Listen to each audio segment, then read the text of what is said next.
Hey, everybody. Thank you so much for joining us back here on Crituitous RP for the Half-Rate Heroes this Sunday. Welcome. Hope everybody's doing well. We had quite an exciting session last week that ended with all kinds of insanity. But before we get into that, we should introduce ourselves. I'm Eugenio, sometimes known as your friendly neighborhood Dungeon Master DM Jazzy Hands. Let's go around and introduce who we've got here today and who you're going to be playing. And let's start with Carl. Hi, I'm Carl, and I play Lafcadio Whitehorn, the Tabaxi Warlock. Vinny? Everything okay over there? Yes. I'll go next now. Okay, thanks. My name is Vinny. I play Kale Irvine, half-elven cleric of knowledge. That's the one. Cleric of Knowledge. You didn't say Denier all thunderously this week. I forgot to do that. Oops. Great. We'll fix it in post. That's right. It's fine. It's fine. Continuing around clockwise, Ms. Casey. Hi, I'm Casey, KCH on social media, and I'm playing Nos, the champion of Timora, Paleo of the Plains, heckler of Big Fire Chickens, and she who would fight the storm. Yes.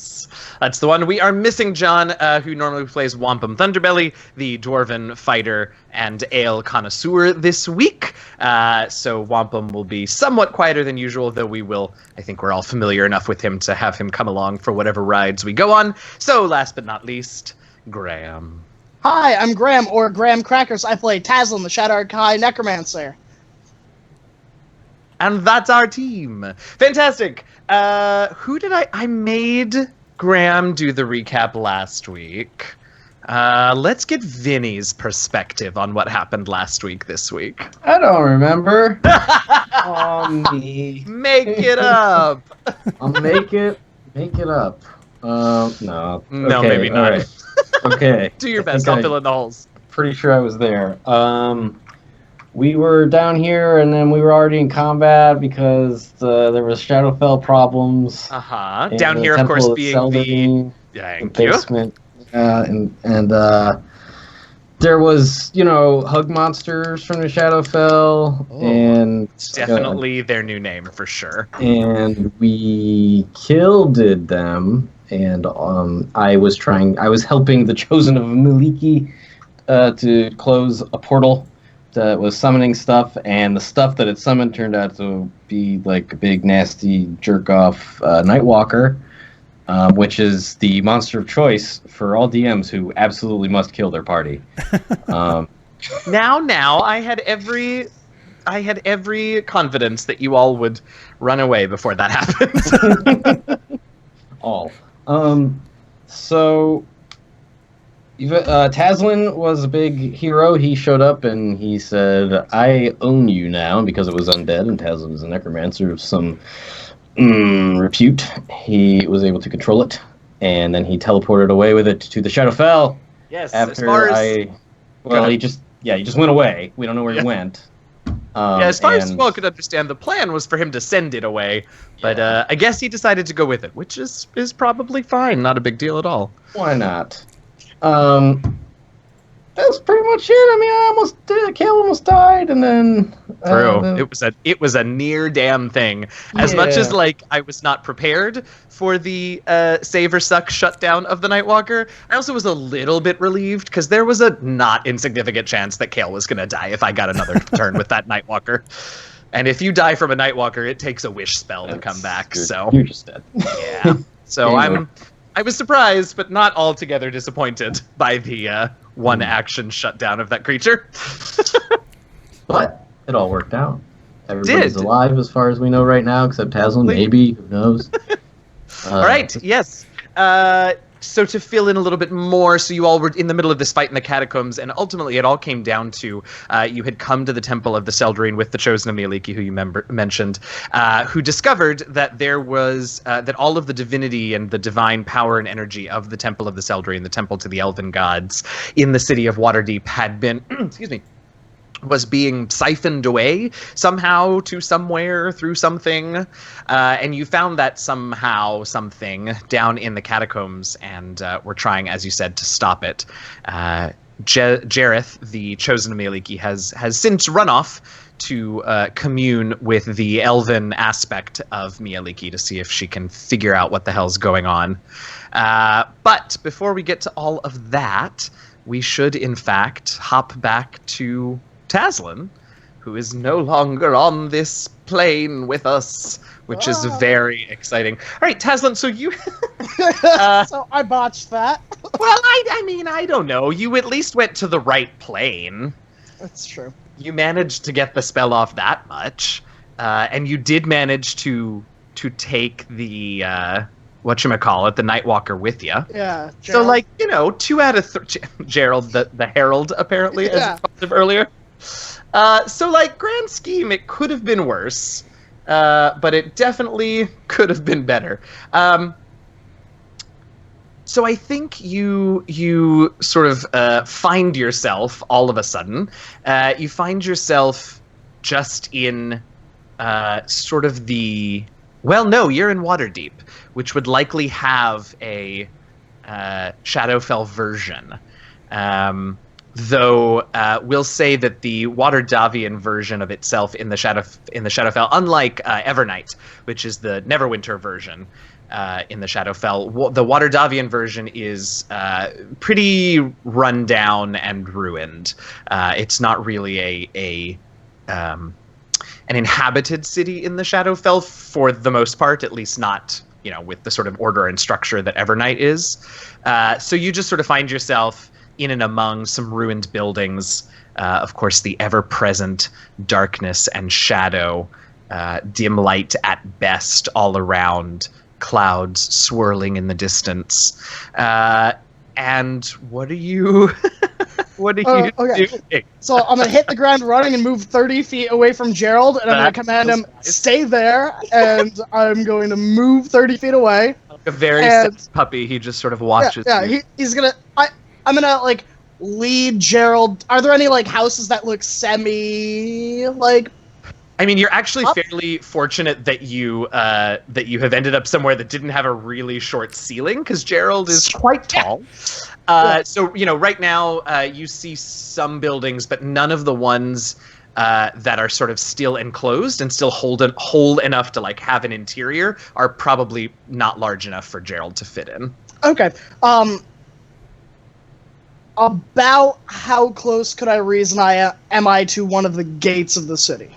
Oh, that's a good question. Why don't you... well, okay, we'll say this. Why don't you make me an intelligence... we can call it history if you want some proficiency or something. Sure. Do you have history? I don't know. Let's see. We're going to call it an intelligence history, whether or not you have... I do not, but... Okay, well, then make an intelligence check. 18? Yeah, okay. So, just sort of like triangulating where you... Never mind. That should be a 13. Lies. Really good. So, okay, but still, triangulating from sort of where you were in the city of Waterdeep and sort of adjusting for what you know well to be sort of where things are here in the Shadowfell. Excuse me, and things like that. You're not exactly sure the distance, but you could probably guess a direction to get to the edge of the city. And, I mean, assuming the city is roughly the same size as Waterdeep, it's not going to take you more than, maybe an hour at the most to get there. Okay. So I wouldn't want to waste that much time. I'm going to find a nice little nook or cranny or, like, alleyway to put Gerald in. I'm going to tell Gerald, move into that alleyway. Stay here until I come for you when I have a need of you. Okay. And if anything attacks you or attempts to track me, you may engage. Okay. And then I'm gonna use the amulet and try and go back to... That poor Nightwalker is just gonna sit there. Maybe I'll get him someday. Does that ever wear off? No, it's permanent until I use it on another to get complete control over. Cool. So I'll never have that ability again. Okay. I mean... so many questions. Great. Okay, so you are going to attempt to use your Amulet of the Plains again. So I believe you have to make an intelligence check. Is that right? Yeah, I do. Okay. All right, let's see where I go now. Wait, hold on. Before you roll it, well, okay, there it is. A 24. Okay, great. Well, I was going to say Waterdeep, Temple of the Seldarine, probably on the upper floor. Great. Okay. And so you are able to find yourself there, I believe. Right? When it goes well, you cast plane shift as it says, and I think you pretty much get to go where you want to go.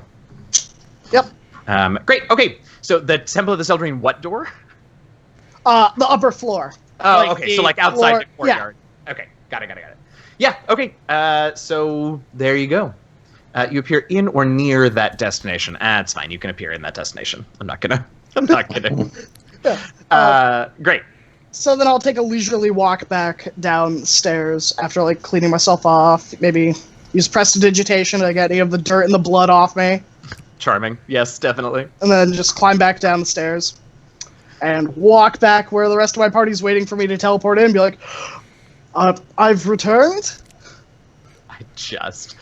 Great. So in the meantime, so that took a few minutes for Taslim to sort of, just a couple of minutes to sort of order Gerald and recast the spell. What have you all been doing in the meantime? I know Wampum wanted to loot the bodies, and somebody else did as well, I think, ?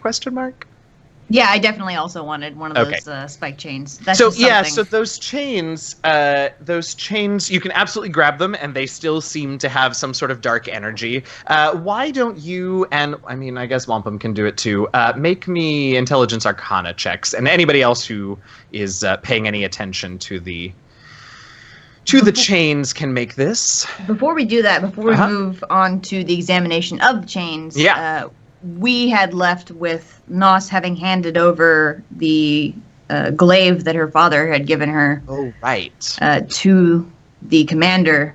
Yes. At the feet of Coralon, and it was kind of a big deal because she will have explained this was touched by divinity from Tamora on the day of my resurrection, my rebirth. So this is like something that if anyone steals this, I will. You let them know. I will hunt them down and I will destroy them. And then this is how you use it. And she pushes a button on it, and it extends to its full size. And she that's right. It shows it off a little bit and keeps it over. Totally. Yeah, I mean, and the sort of ghost commander for sure, like, you know, with the appropriate amount of reverence and thanks and seriousness, accepts it. Because it is a huge gift, right? The whole, for those of us who don't remember, sort of the whole problem with what happened was that a bunch of Shadar-kai came down here and sort of took away these guardian ghosts' ability to affect the material world, the material plane, as much as they usually could. And so they were unable to fight off the minions of the Shadowfell that came through and took over the catacombs. So having a weapon that was touched by divinity that was not of the Seldarine sort of ensures that someone would really have to come down here with a very specific plan to do that to them again. Yeah, and I'd give a little up at the Coralon statue.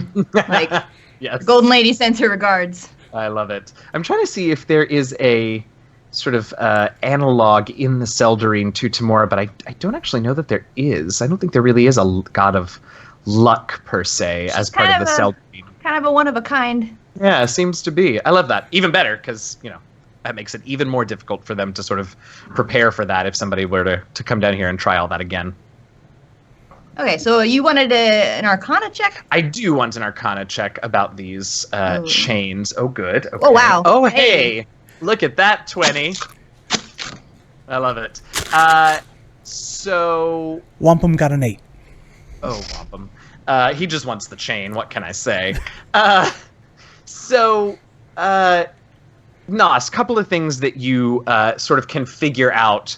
One of them is that you were hit by one of these chains. So when you go to grab one of them or to inspect one of them, right, it is immediately apparent that with the destruction of that vortex and that sort of channel to the Shadowfell, these chains are definitely still powerful, definitely still magical, but less so than they were. Their connection is somewhat weakened. The other thing that where is my book? Here it is. The other thing that you sort of puzzle out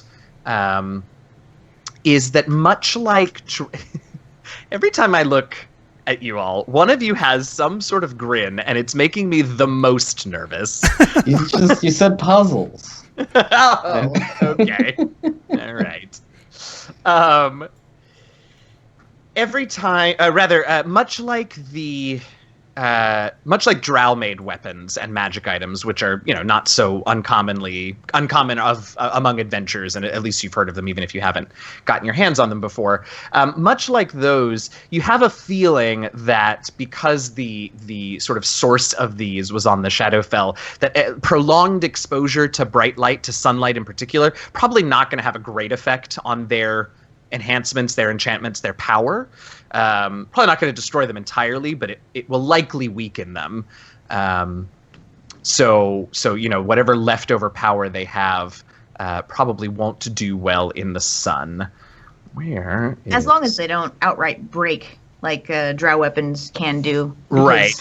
We get extra chains this way, and those are always useful. Yeah. Oh, absolutely, and they're definitely usable as weapons in the meantime, and definitely more powerful than regular chains. So, and I will tell you that.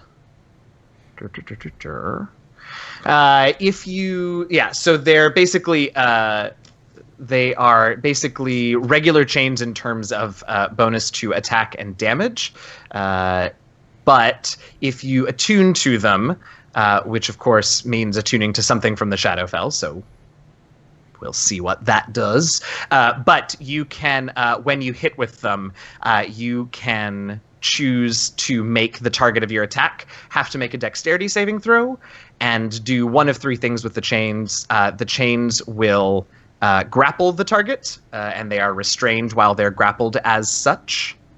DC 14 to escape. You can knock them prone, or you can deal an additional 2d10 necrotic damage to them. So you can choose one of those three things if they fail their dexterity saving throw. Alrighty. All right. What else? Lefcadio and Kale, what are you all doing while Tazlin is bouncing about the Shadowfell? Taking a breather. Great. Yeah, you definitely were busy. Lefcadio, same? Same. All right. So a few minutes later then, Tazlin walks in. Ooh, excuse me. Tazlin walks in, yawning, seemingly totally calm and chill about the whole thing. Well, I've taken care of the Nightwalker problem. You're welcome. So what happened while I was gone? Fill me in. They picked up some chains. It's literally been like 2 seconds. Felt like ages. Is that what friendship is like? What a weird question. Yeah, heavy. Kind of heavy, man. Anyways, Tyson will walk over. He's still got 2 health potions left. He'll hold one out and be like, "Does anyone need one?" Kill just wave a hand like, "Nah, I'm good." All right. Yeah, unless there's any more invisible Shadowfell folks. I have an hour. Their head out from behind the statue and is like, you know what? Just, I'm good. I'm gonna. No, I'm kidding. That does not. Guiding bolt it. No, it's not there. Yeah, I do still have True Sight for however it lasts an hour, and I cast it before this started. Oh, that's a good point. What did I say about Jareth? Did I say you could see her last week? So. I don't think so, because she's not invisible and she's not exactly ethereal either. Right. So yeah, okay, that's what I thought. I just wanted to make sure. All right. Well, while you all are chilling for a couple of minutes, because that fight lasted a whole minute and a half. 2 minutes? No, not quite 2 minutes. Let's not get excited, y'all. Let's see. How many Did the enemies leave corpses behind, or did they vanish when we killed them? I can't remember. The Shatterkai corpses are still around. The rest of them, I think, vanished in one way or another, but the Shatterkai are still around. Okay. I'm going to take a moment to investigate their corpses and to see if they have any religious symbols, anything that may identify them or set them apart from regular Shadowfell. Sure. I'll take intelligence investigation. Okay.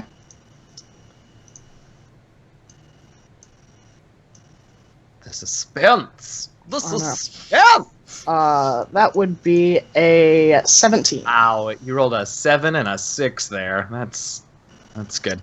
All right, but a 17. So you check the two that had the spiked chains that they've been since relieved of, and they don't seem to have. I mean, there doesn't seem to be anything particularly notable about them.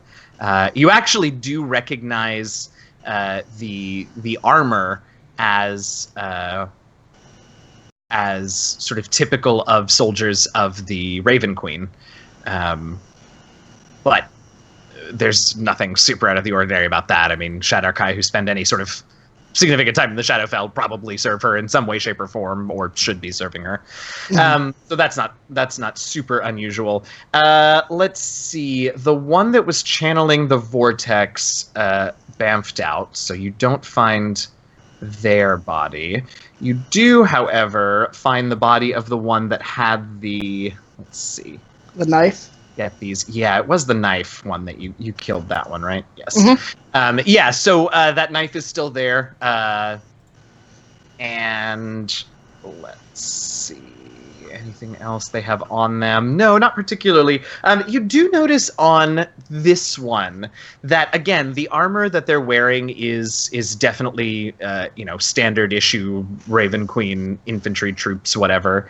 But there are a few sort of areas on the armor where it's studded leather armor on the leather where usually like the symbol of the Raven Queen or some sort of iconography is usually like embossed, and those parts have either been burned out or cut out of this armor. I will pocket the knife, I guess, unless anyone else wants it, and I'll remark on what I found about the armor. I was about to call it out, but I was like, that's not conducive. And so he'll point out that usually there's a symbol there, and that looks like this has been cut out. Whoever they are, they're probably not working at the behest of the loyal followers of the Raven Queen that we were looking for. Which is, of course... I suppose you are a Shadowkai who is not always necessarily directly working for the Raven Queen, but, the Shadowkai clearly have spent a lot of time in the Shadowfell, which means that they were not working for her while in her realm. And also, the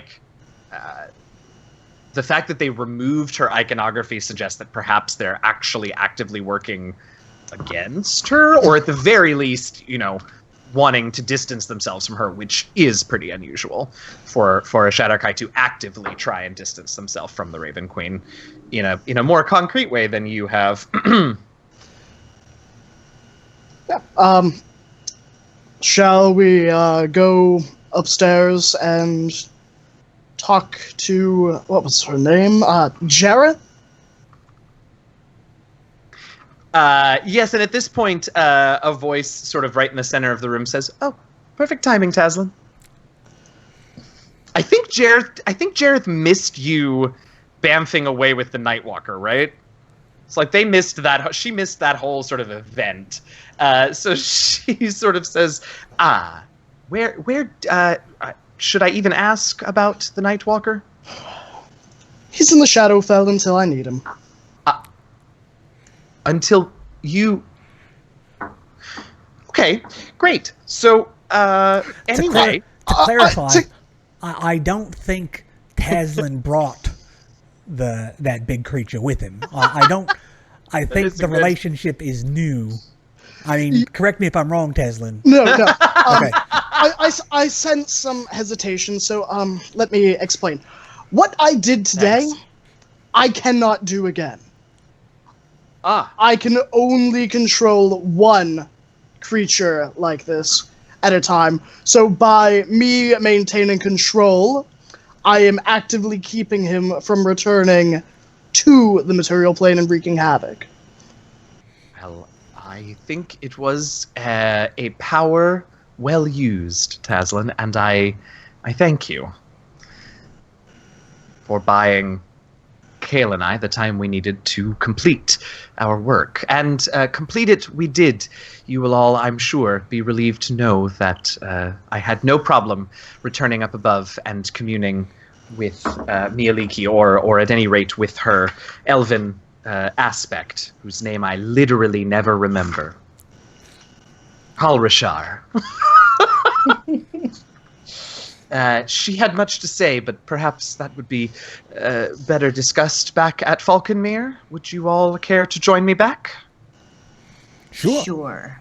And I'm over here collecting all the 1 gold piece gems that fell out of the butt of my... Oh my god, I yeah. forgot about that. Yes, perfect. Amazing.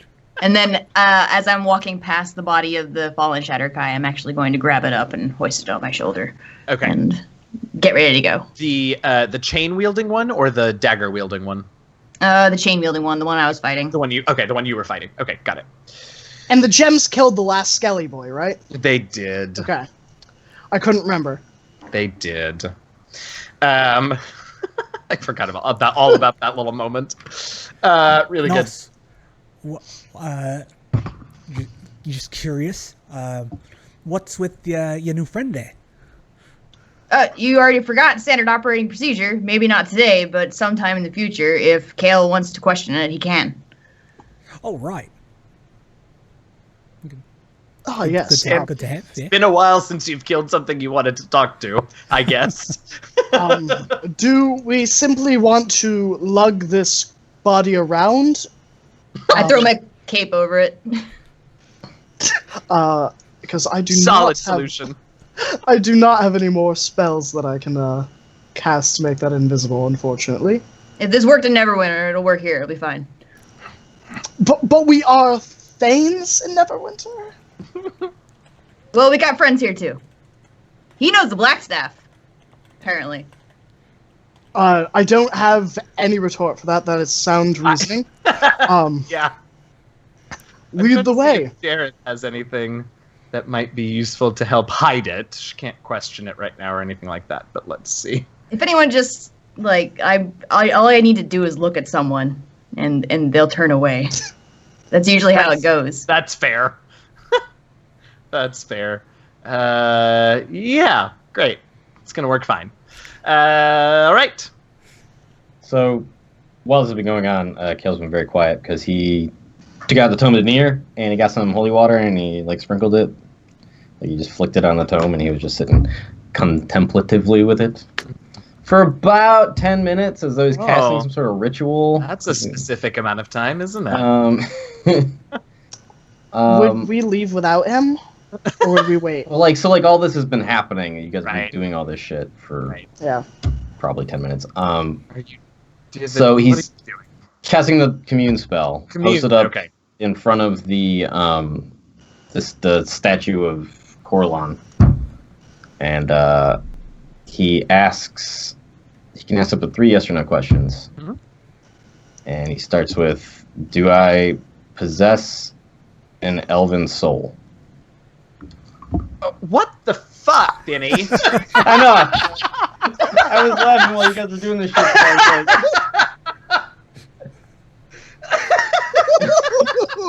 Just improvise it, man. Starting the day with the hard questions. Jesus.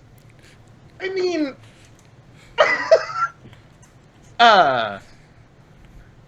Okay, give me 2 seconds to just replay your backstory in my head.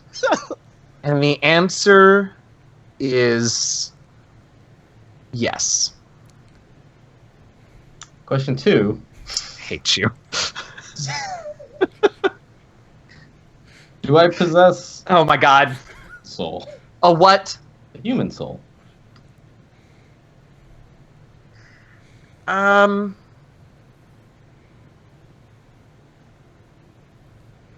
No. Okay. He'll stop asking questions. Just get Oh up. my god, what the hell just happened? He's having like a midlife crisis right now. Yeah! He's just like, I almost died. I could have whiffed it. I mean, Thanks Where for would I the cheer, have gone? Judy. I'm glad to know that you cheer when I get broken. Thanks, love. Okay, cool. I feel like those answers are going to come around to bite me in the ass eventually, but I can't wait to find out how. thanks. Uh-huh. Just an aside. Unclear was an option. You could say unclear. No, I know. I read the Okay, spell, alright. but I think, yeah, I think those are my answers. Okay. I'll Cool. write those answers down so that maybe I can make use of them before you do. So Kale stands up. He says, what's happening? What's going on? What are you guys all doing? I literally don't know. Yeah, he's asking the other people. I think we were following the invisible lady. Oh yeah. Right, I'll lead us. Thank you. Back to Thank you, Lefcadio. I appreciate that. the residence of Lady Falcon here. Falcon's here. Lady Falcon's residence. I'll lead you. Follow me. As much as I Great. enjoy a good game of Marco Polo, it's probably best if you lead us, Lefcadio. Yeah, all right. So out you all head, and head down south to where Falconmere is. You arrive at the manor, and are greeted by Melanor, who immediately Jareth sort of dispatches to get you all refreshments, and she says that she'll receive you all in her chambers. And for those of you who have not been here before, which is only Taslin, yeah. It's beautifully manicured gardens, this really lovely, overgrown but in a very organized sort of way, old big villa type area.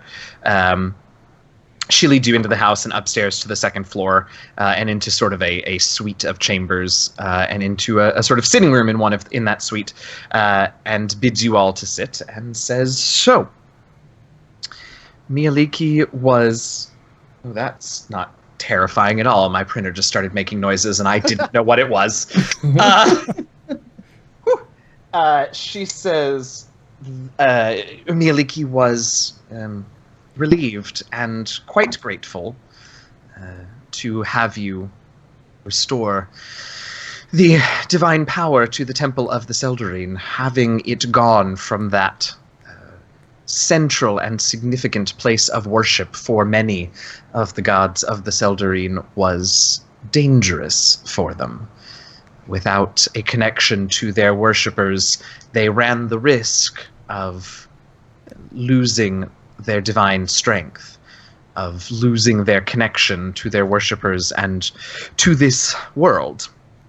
But that is not a danger anymore with that return. And of course, Mialiki herself, having other aspects in other pantheons, was in less danger than many of the others. And that is why she was able to ask around, for lack of it seems rather ungodly way to put it, but I suppose that's what she did.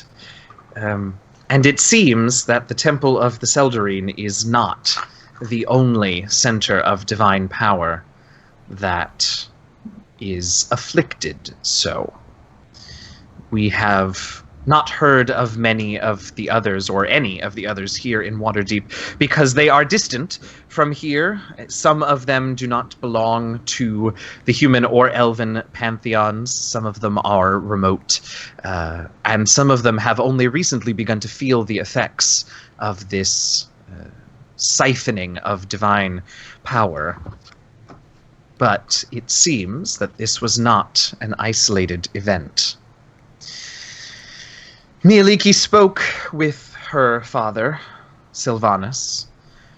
It seems that she and he and the other gods of nature whose places of worship are less centralized and more bound to the land as a whole than to specific sites, are in general less affected, and so have pledged themselves to do what they can to assist their divine brethren who are afflicted by this event, whatever it is.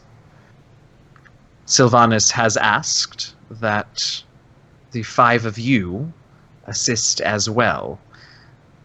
There was a particular friend of mine, of Mialiki's, who thought that perhaps you all would be well suited to dealing with this, well motivated to perhaps impress some gods, some friends of Mialiki and Sylvanus. And you can't see her smiling slyly at one of you, so I guess I'll leave it at that. But, Who? Who is it? Who are you talking about? She says, "Oh, I think you know." Is it Lafcadio? It might be. Weird thing to be coy about, but okay. She says this particular deity tends to work more indirectly than many of us, and is attempting to get involved as indirectly as possible here. But perhaps should the moment come, and should those of us who are able need to take more direct hands in the matter, we will. For now, the events of the Second Sundering, the demands of Ao, are fresh in all of their minds, and so they are reticent to take a hand in what is happening too directly, at least as of yet. In any case, Sylvanus did see fit to share with Mialiki, and she with me, a few of the sites that have been afflicted by this energy siphon. And any or all of them would be good places to continue any investigations that you all may desire to undertake. It is, of course, entirely up to you, should you wish to continue. And as none of you have a direct connection to me, or to Mialiki, or Sylvanus, the choice is entirely yours. But I give you the information that was given to me, and you do with it as you will. It seems there are 3 sites in particular that have come to the attention of Mialiki and Sylvanus. One is in the spine of the world, in the frozen north. There is a temple there, an ancient temple of the giants that venerates their gods. We hadn't heard of it because the giants have tried to keep the troubles quiet, but as it is a particularly important site to them, word eventually did get out that it was afflicted. There is also a fairly well-known temple in the Snowflake Mountains that appears to have been afflicted. The place is named Spirit Soaring, and I believe one of you may have a particular interest in investigating that site. Yes, that would be me, just to clear that up for everybody else. I don't know why we're trying to keep things secret. I appreciate the lack of cloak and dagger. I was going to that one I had no problem pointing out if you for some reason didn't get it. She says, I warn you, Kale, that you may very shortly find your attentions split and your loyalties tested, because the 3rd site is in Elturel.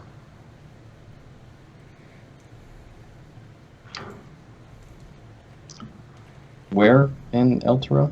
That's such a good question. Hold, please. Is it a temple to the Triad? No, it's more of a northern thing. It is in fact far worse than that. Nope, that's not what I wanted. I thought I wrote this down, but apparently I did not. Elturel is in Elturgard. That's what I was looking for. All right. Sorry, everybody. Elturgard. All right.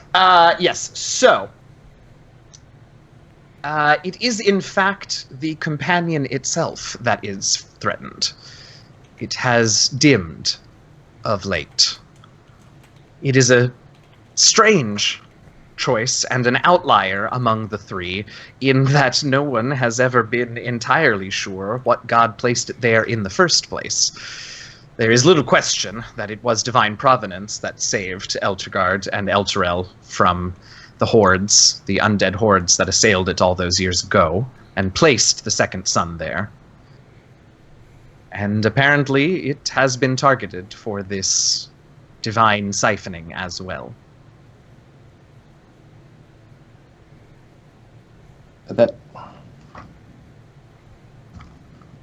Okay. That does bother me a lot. I thought it might. I don't understand how anybody could get access to it. It's in the heart of Elturgard. I think the Hell Riders or somebody be able to do something about it. You are not wrong.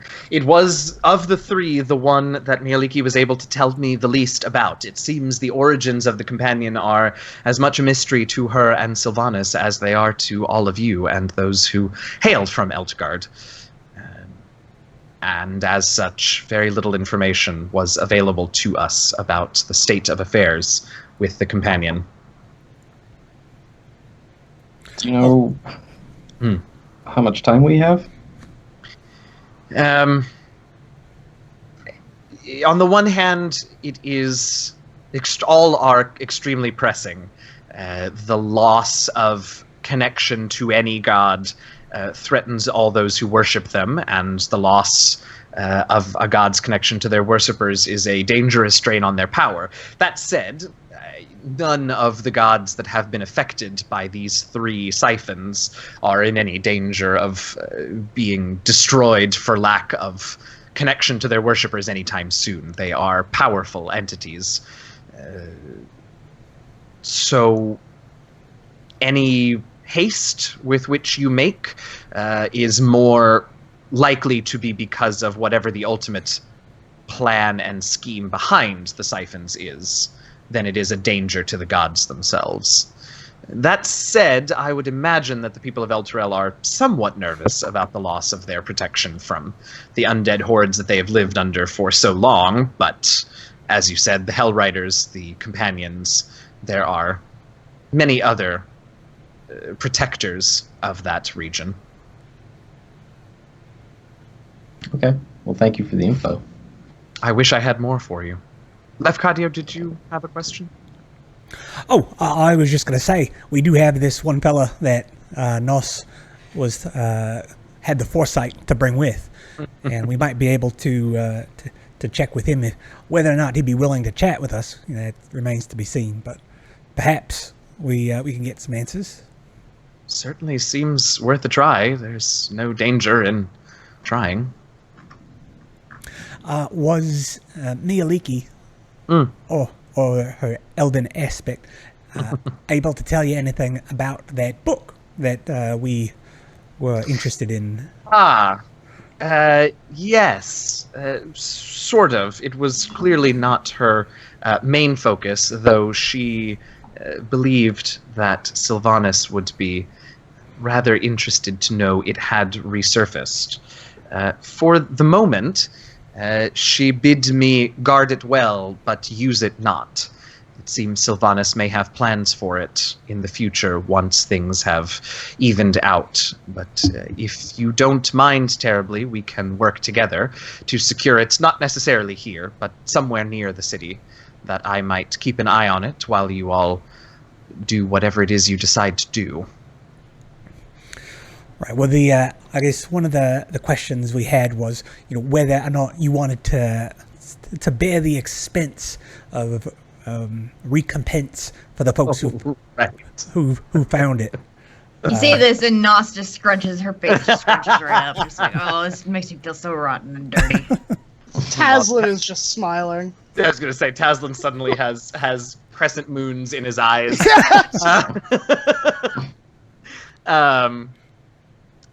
She doesn't do any of the physical things that I was about to say because she doesn't have a body. So she says, God, that's hard. So she says, yes, of course.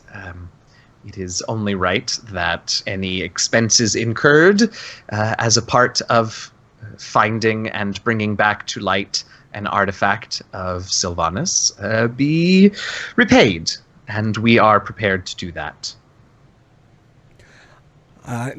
Did you want me to communicate an offer to the folks who would have apprehended it? How would you like to handle this? As me being an intermediary between the two, I don't want to speak on behalf of you or via Malonkley. She says, what does she say? She says, that's absolutely fine. I trust that you will accurately and fairly represent their expected payment, and trust you and empower you to be my go-between in this matter. All right. Do you have like an upper limit? Are we talking about, favors or material things? I really don't know what you would be offering, and I don't know. She says, well, any blessings or favors that I might bestow, which of course is an option, would require those who obtained the tome to come forward and speak with me directly. Otherwise, yes, monetary recompense is certainly an option. I have little need for material wealth beyond maintaining the manse here. All right, so I am trying to get a number from her. So yes, I know, and I'm trying not to give you one.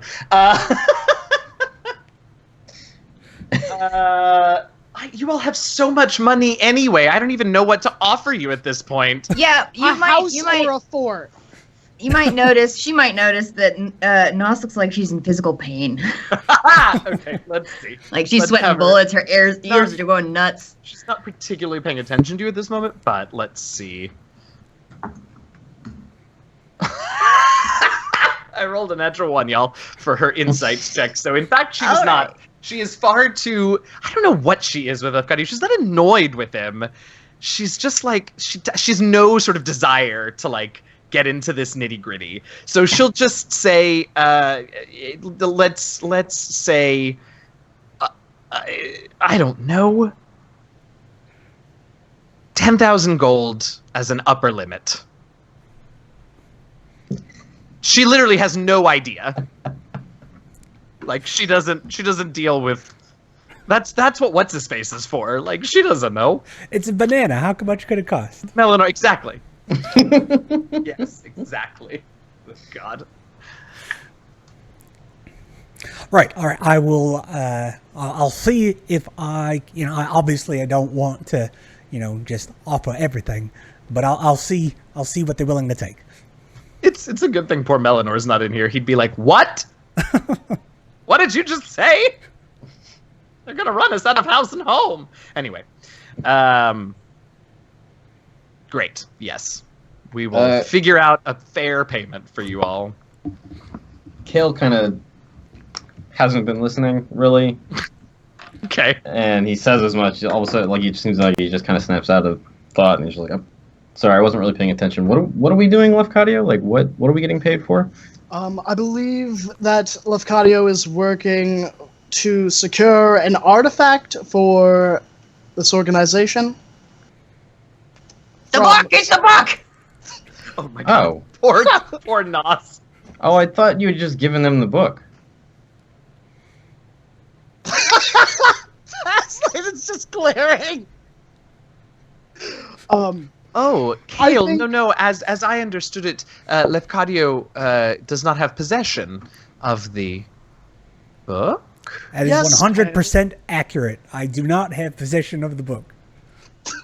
Oh, who did you? Oh, sir. What happened to it? Did you lose it? Man. Tazlin will just go, all right, clearly this is not going to sound great, but We I currently can't wait. have the book. Thank you. Go.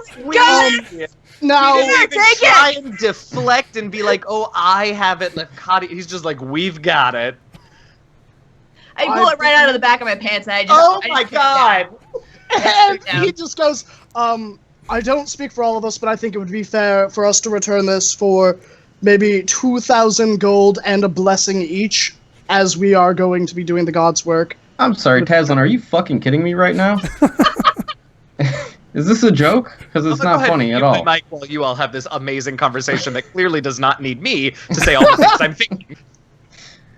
Look, we're not taking money for the book. Now, if you want to be paid for rescuing everybody in the Temple of the Seldarine, absolutely. I don't have a problem with that because that was mostly you, and I'm not going to argue against that point.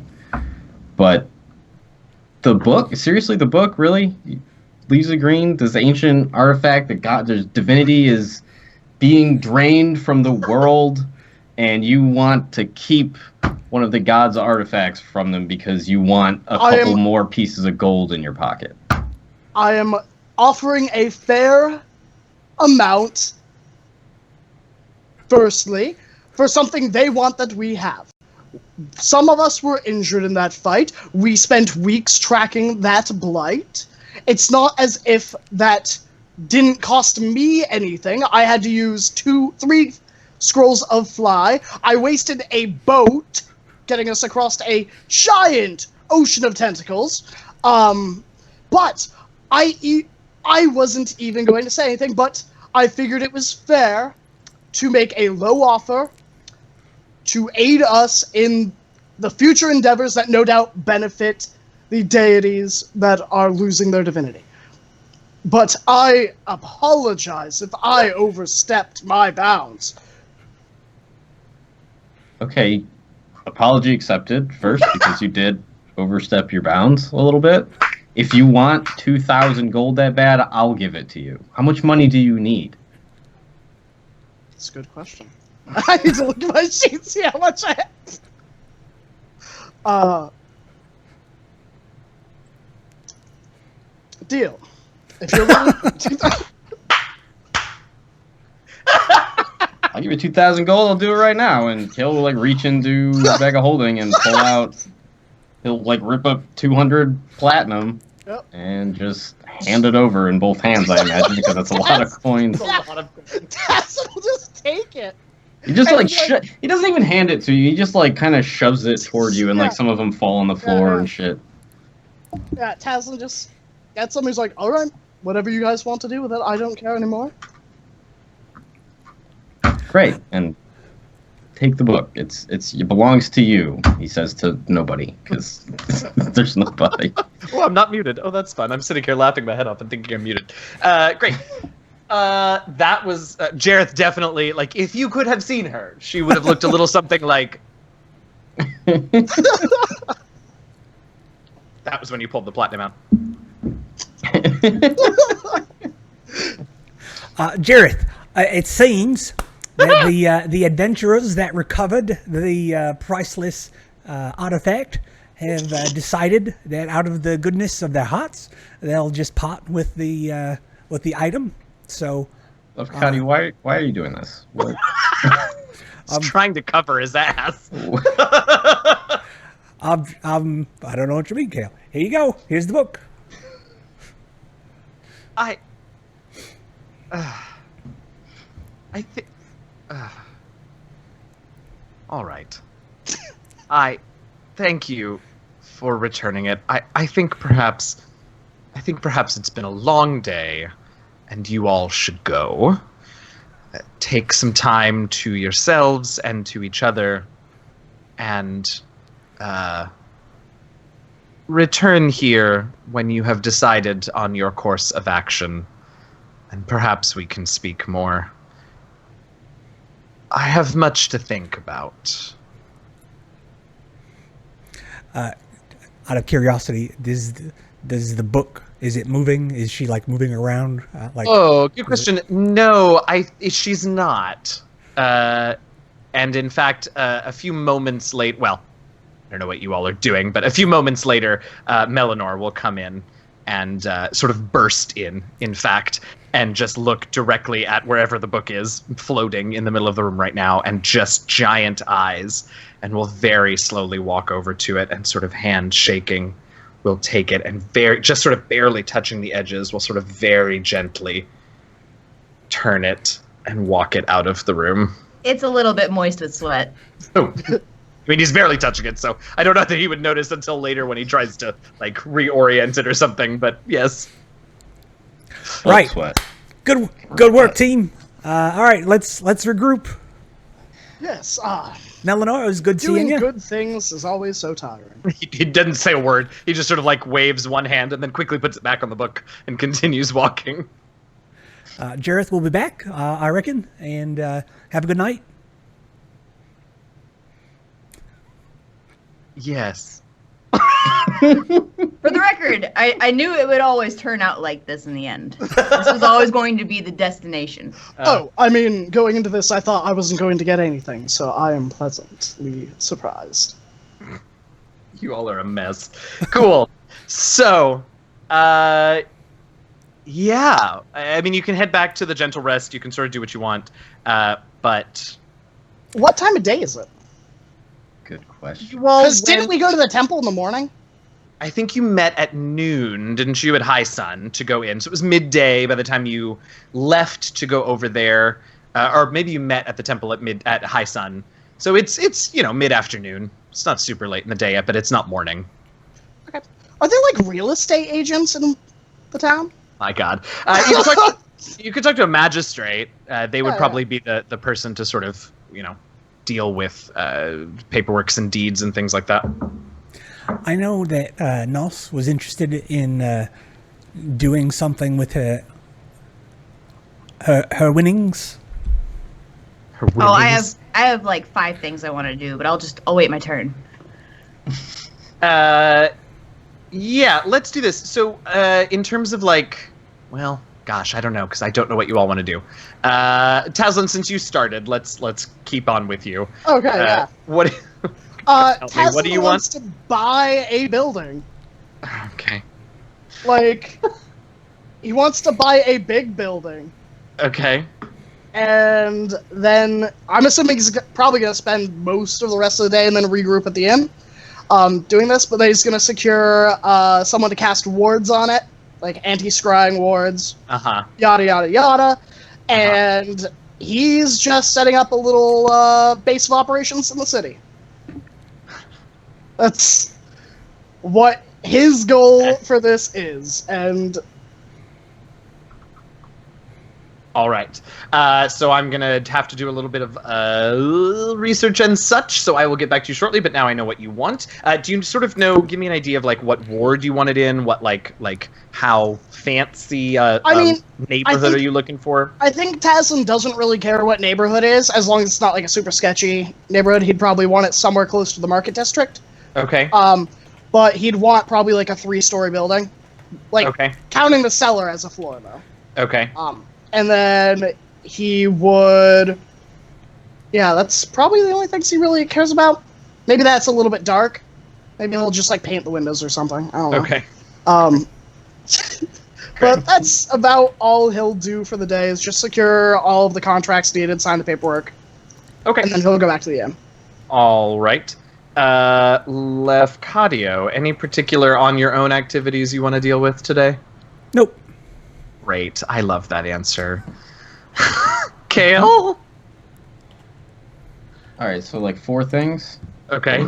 5 things. So ready. Thing 1 is Kale wants to find Lefcadio and Wampum and anyone else Tesla and Nos can come to, but it sounds like they're going to go do other stuff. Okay. And tell them they should go back, the 3 of them should all get together, go back to the Gentle Rest, and just drink until they can't anymore. And that's all the things that kill. That's all 5 things. My favorite. Drink. All right, great. Nos? I will hand the Shadar-kai body to Wampum. Right. Give him my cloak of billowing that I no longer use but still have, and put that over it. Okay, great. Say I'll meet you there, and then I'm gonna actually turn to Kale and say, do you know where the Tower of Luck is? Yes, I do. Can you take me?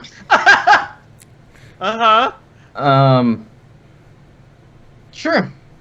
Yeah, that's what I wanted to do. Let's go do that.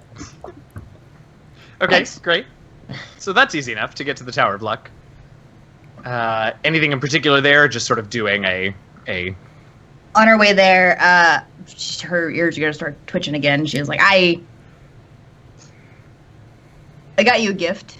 Although now, after the information that we've just been given, I don't know if it's a good gift anymore. Here. And she pulls the drift globe out of her pack and says, it lights up. It's like a little... Oh. It's like a little sun. Mm-hmm. I get it. Oh. That's Oh, no. I didn't know. Well, it also does magic. It's useful, I guess. Oh. This is terrible timing, but it's very nice of you. He'll take it, and It's he'll turn it active. on and have it float. Its active word is loom. Baby angel. Oh, Okay. of course it is.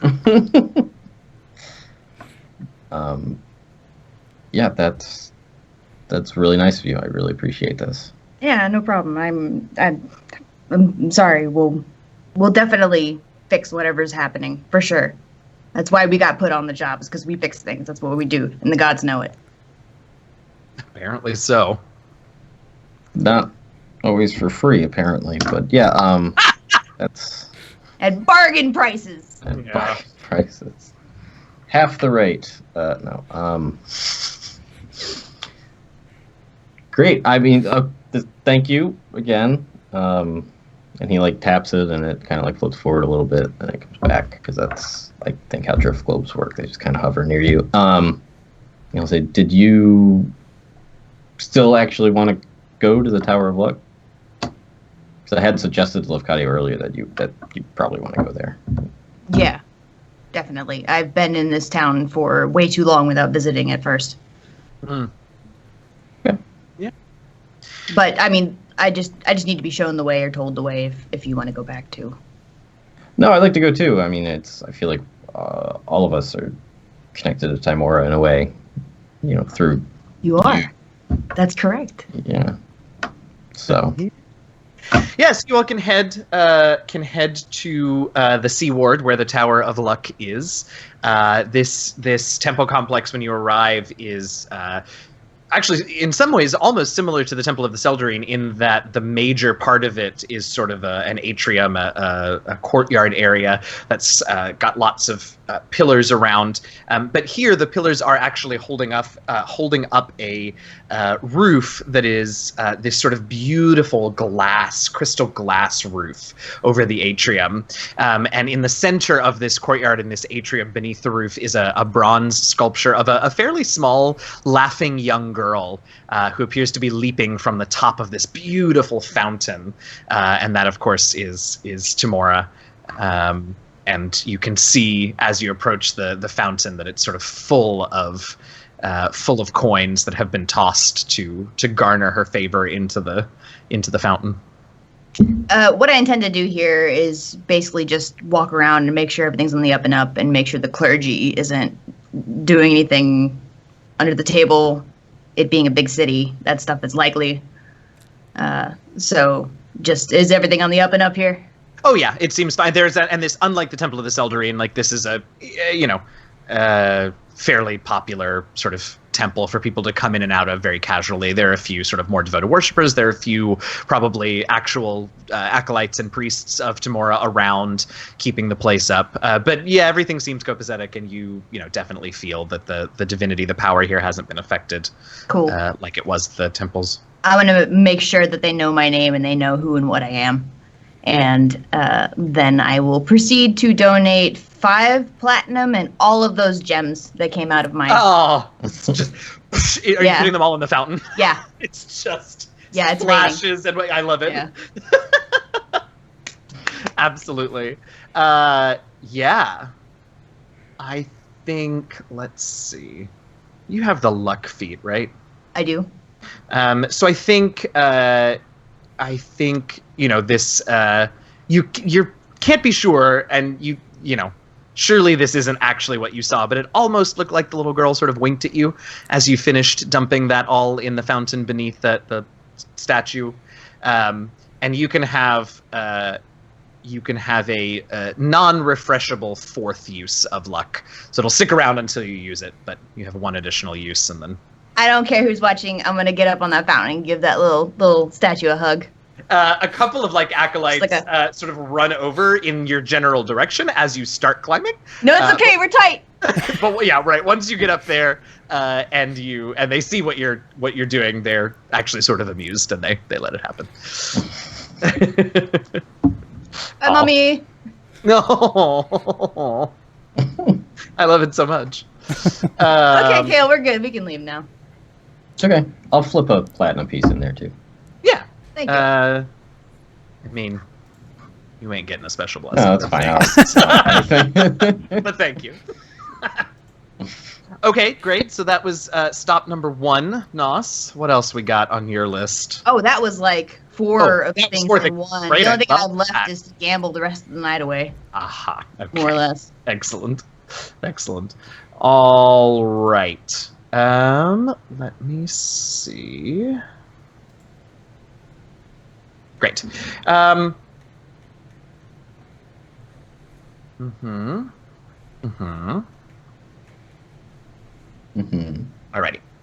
Okay.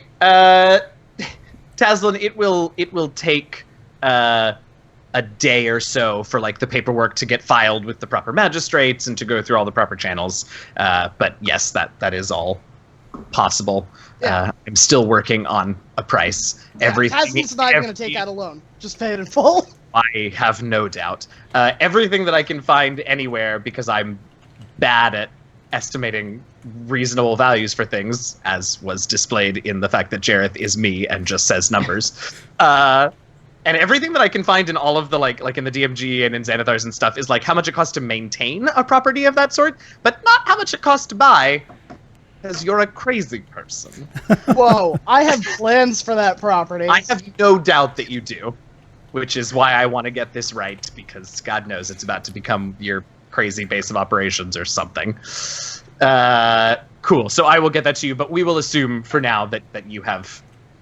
that tomorrow by the end of business you'll have possession of it, and I'll just sort of worry about telling you how much exactly it costs you later. Perfect. And that would probably take most of the day, so... Yeah, definitely. Okay. It's, you go talk to a magistrate about exactly what you need to do, and then you have to find someone who's willing to sell a property or that has a property for sale, and then once you do that, you got to go back to the magistrate and fill out the blah, blah, blah, blah, blah. Yeah, so, okay. Tazin will just go back to the inn after that. I get the fucking Sims or something.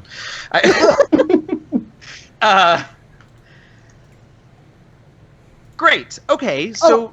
One last thing. While Tazin's going, he would definitely be making active perception checks to see if he's being followed. Now that it's getting closer to nighttime. Oh, sure. Yeah, you can go ahead and make a series. Let's say make 3. Okay.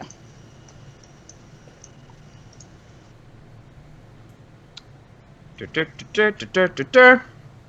17, 14, and 18. As far as you can tell, no. I mean, particularly when it gets darker, on the one hand, if you have Shadow Kai following you or something, they'll blend into the shadows better, but also, you know what to look for, and they would definitely stand out in sort of that regard. But as far as you can tell, no, not really. Okay. Yep. Cool. So, great. So you all sort of spend the day doing your own personal tasks. Eventually, you all make your way back to the Gentle Rest at the same time. And It feels to me, I don't want to force anything on anybody, but it feels to me like there's a conversation to be had. I don't know. What do I know? Just the narrator.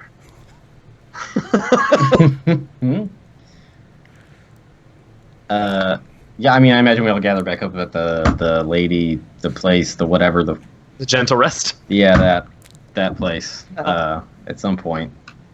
Except maybe Sans Taslim, I suppose he might be busy a little bit later. I don't know.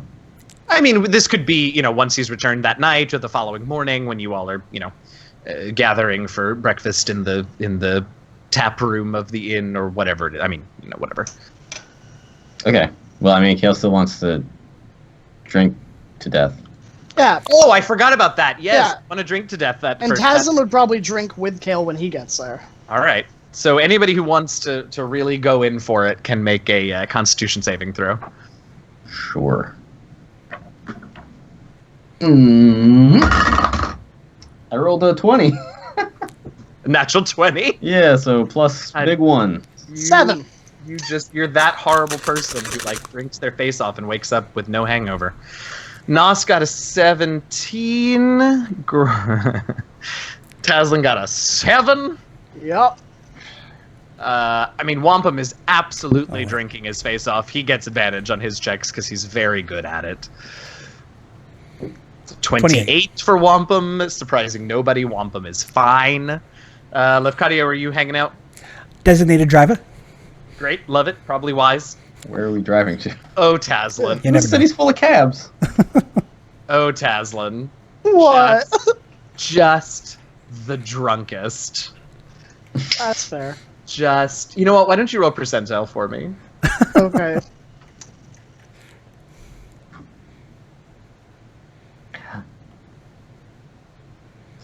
$87. Let's see. Oh What? no! What is it? Right. So before we talk about what that is, we need to go over what you all are doing and how much you are keeping an eye on Taslim. So you all are enjoying your evening. You did a big thing. It was an important thing. Kale seemed particularly insistent that y'all get drunk. And y'all are having a good time. Tell me a little bit about it. I don't want to give you all of the details. Tell me a little about it. What are y'all doing in the tap room of the Gentle Rest? There was a song that Lefkadio made about, Yeah! and she's going to start singing it. And Okay. it's obviously, it's got a chorus to it, so when the chorus comes, she's going to try to get some people in on it. Oh yeah, But- she is. That's what she's up to. Make a charisma persuasion check with advantage, because you're not the only drunk folks in this tap room by this point in the evening. Let's be honest. Yeah, 23, sir. Okay, yeah. So they don't really know the words, but they're singing along. When I It hear doesn't Nos, really matter to them. Nos start, I whip out my lute and I start accompanying. Yeah. Make a charisma performance check. What was that one to the tune to again? Which one? Sail? Ooh, The Nos one? Nos one? Nos. No, that was Kale. Kale was yeah. Sale. Kale with Sail. Yeah. Nos was Daft Punk. Yeah, Get Lucky. Oh, Oh, yeah. that was it. Yeah. Stop. Oh, it's amazing. Let's see. My sheet closed, and I'm finding it. And in the charisma performance, you say? Please and thank you. Boop, boop, boop. Yeah, there it is. I do have proficiency in the lute, but 23 on the performance. Oh yeah. People toss a couple of copper and silver your way, thinking that you're the hired bard for the night. What are there any instruments in there already? Is there a grand piano here or something? Or Yeah, why not? There's I don't know about a grand piano, but there's a little spinet in the corner that you could absolutely play some ragtime on or something. Yeah. For 10 minutes, I'll use my channel divinity just Again, to play this feels like a very specific amount of time. just a very short set with Lefkadio, because I can only be proficient in something that I'm not normally proficient in for 10 minutes at a time. I love it. Go ahead and do that performance check with your proficiency. You all are surprised. You didn't know that Kale played the spinet. I mean, there was a time I pulled out what was that? The harmonica.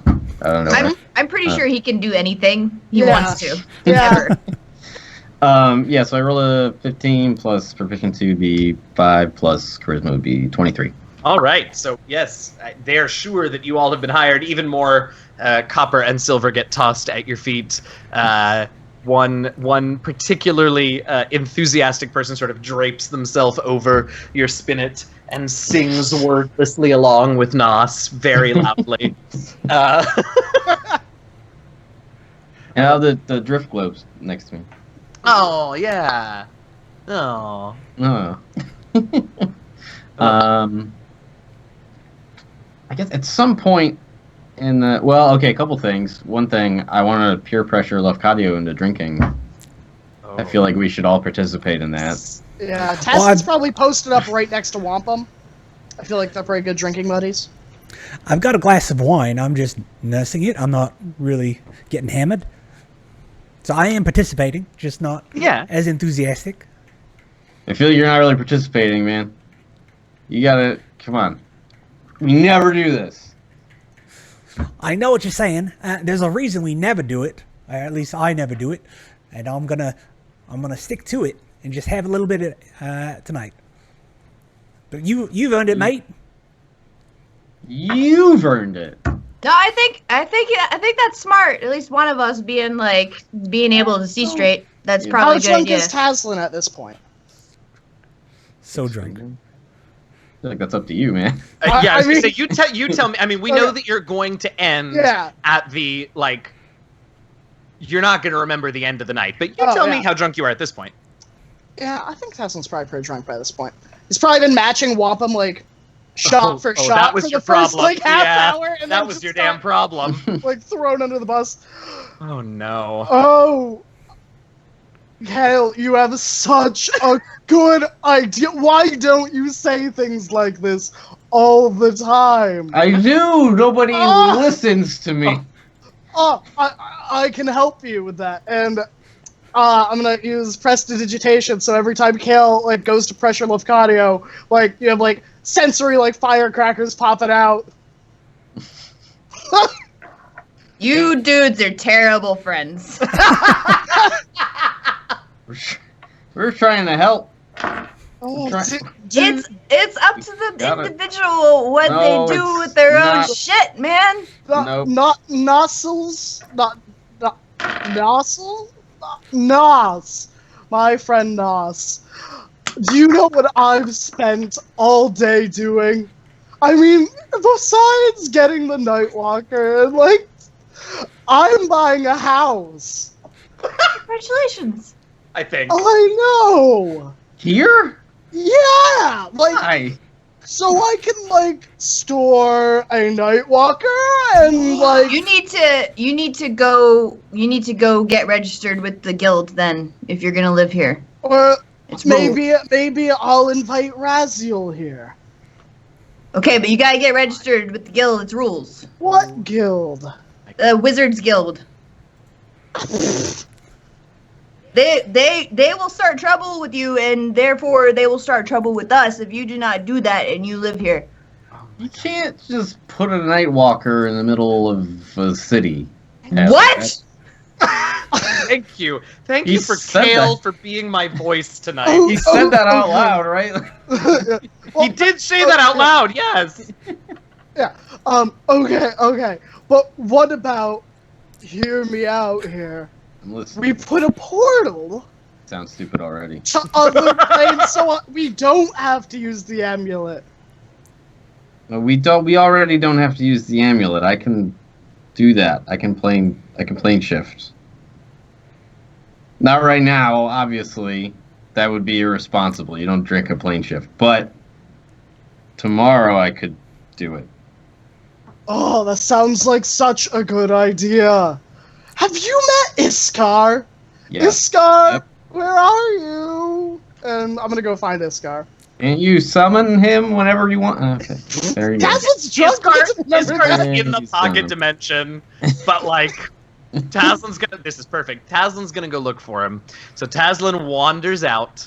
Well, I think he's probably still in the inn because he handed him to Kale yesterday and Kale just dropped him right at the inn. Well, set him down. Didn't Cut just. him down.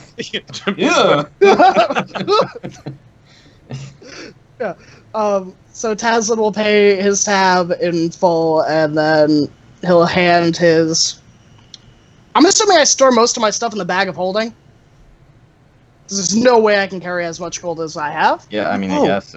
Yeah, I have the bag, so. Yeah, so I'll take like 200 gold out of that, and I'll just wander and look for Iskar. Okay. I wander the building or wander water deep. He doesn't know. Rolling a 1d100. If it's over 50, I'm gonna wander water deep. God, I love everything about this. Roll 1d100. I got a 72. All right, I'm out. Perfect. I'll be right back. Great. That's gonna make your original drunk roll just really nice. So Taslin wanders out. We will see him tomorrow morning. What are the rest of you just enjoying your night? Anything else we should be aware of? I have a great idea, Okay. everybody. We should just leave the decision about where to go up to chance, right? Yeah? Yes? Like, how can we? What is a? I've been if wanting we to can- ask you. Can you talk to other gods? Anybody can. Anybody can do that. No, they can't. I can't do it. Yes, you can. No, I can't. I try all the time. Just do it. You don't. All right. You're not All right. always gonna know. You should If ask they're listening. Timora. You should ask Timora. She'll know. Why don't you ask Timora? She likes you more than me. Well, she can't. She doesn't have a good way to answer me, except for through you. Oh well, she can do like circumstances and things. She can change the way that things are, but it's up to me to interpret it. So I go ahead and interpret it every single time as if she's talking to me. And I don't know if that's right or not. So Okay. you can. That was basically my idea. So what if you got? What if you took a 6-sided die and just rolled it? And if it was a 1 or a 2, we go to the first place. A 2 or 3, or 3 or 4 to the second place. A 5 or 6 to the third place. I would normally say that's a great idea, except for the fact that I've already thought about it, and we should go to the place that is most magically inclined so that we can teleport from point A to point B and keep going like that, so we can be faster than the enemy. You can't just it's hard to just teleport wherever, and if we just teleport wherever, then it doesn't matter where we go first. No. Like they teleport us. Like Jareth teleports us to Eltegard, who teleports us to what was the other place? The Spirit Soaring. And then they teleport us to the spine of the world. Boom, bang, bing. Who's doing all this teleporting Other people. besides Jared? And Allies. we don't even know if she could do that. Gods. Servants of the gods. We're, Servants of the gods. I feel like we're thinking way too hard about this, and we're not getting any input from Lafcadio, who is the most sober, which is an important still playing point. the hell out of that instrument, let me tell you.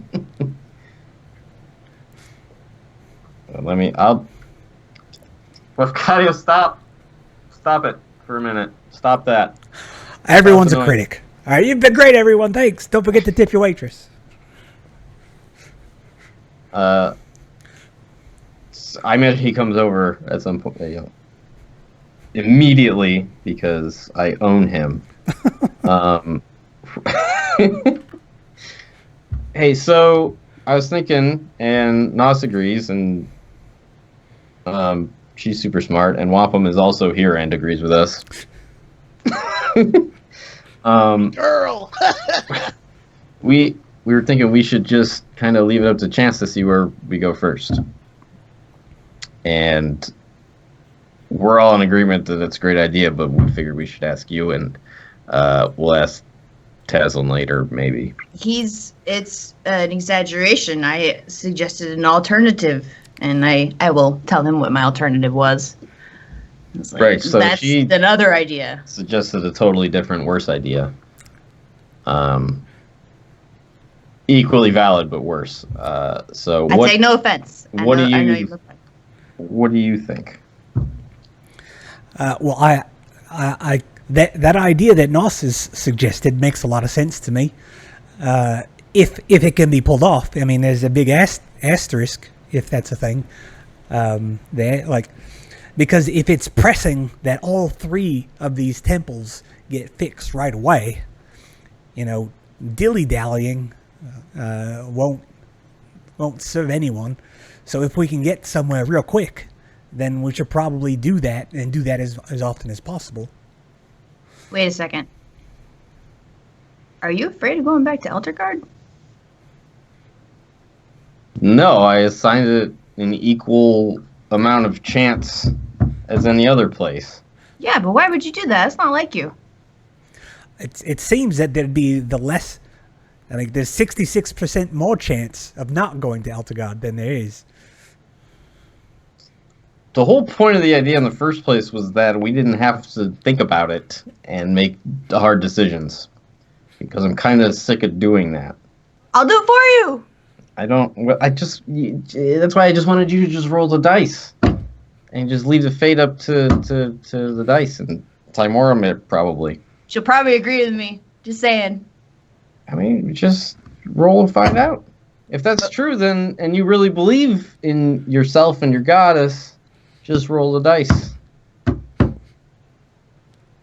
Or else I don't believe in myself and my goddess. It sounds like you don't. If you think she agrees with you, then when you roll the dice, you'll get Eltergard as a result.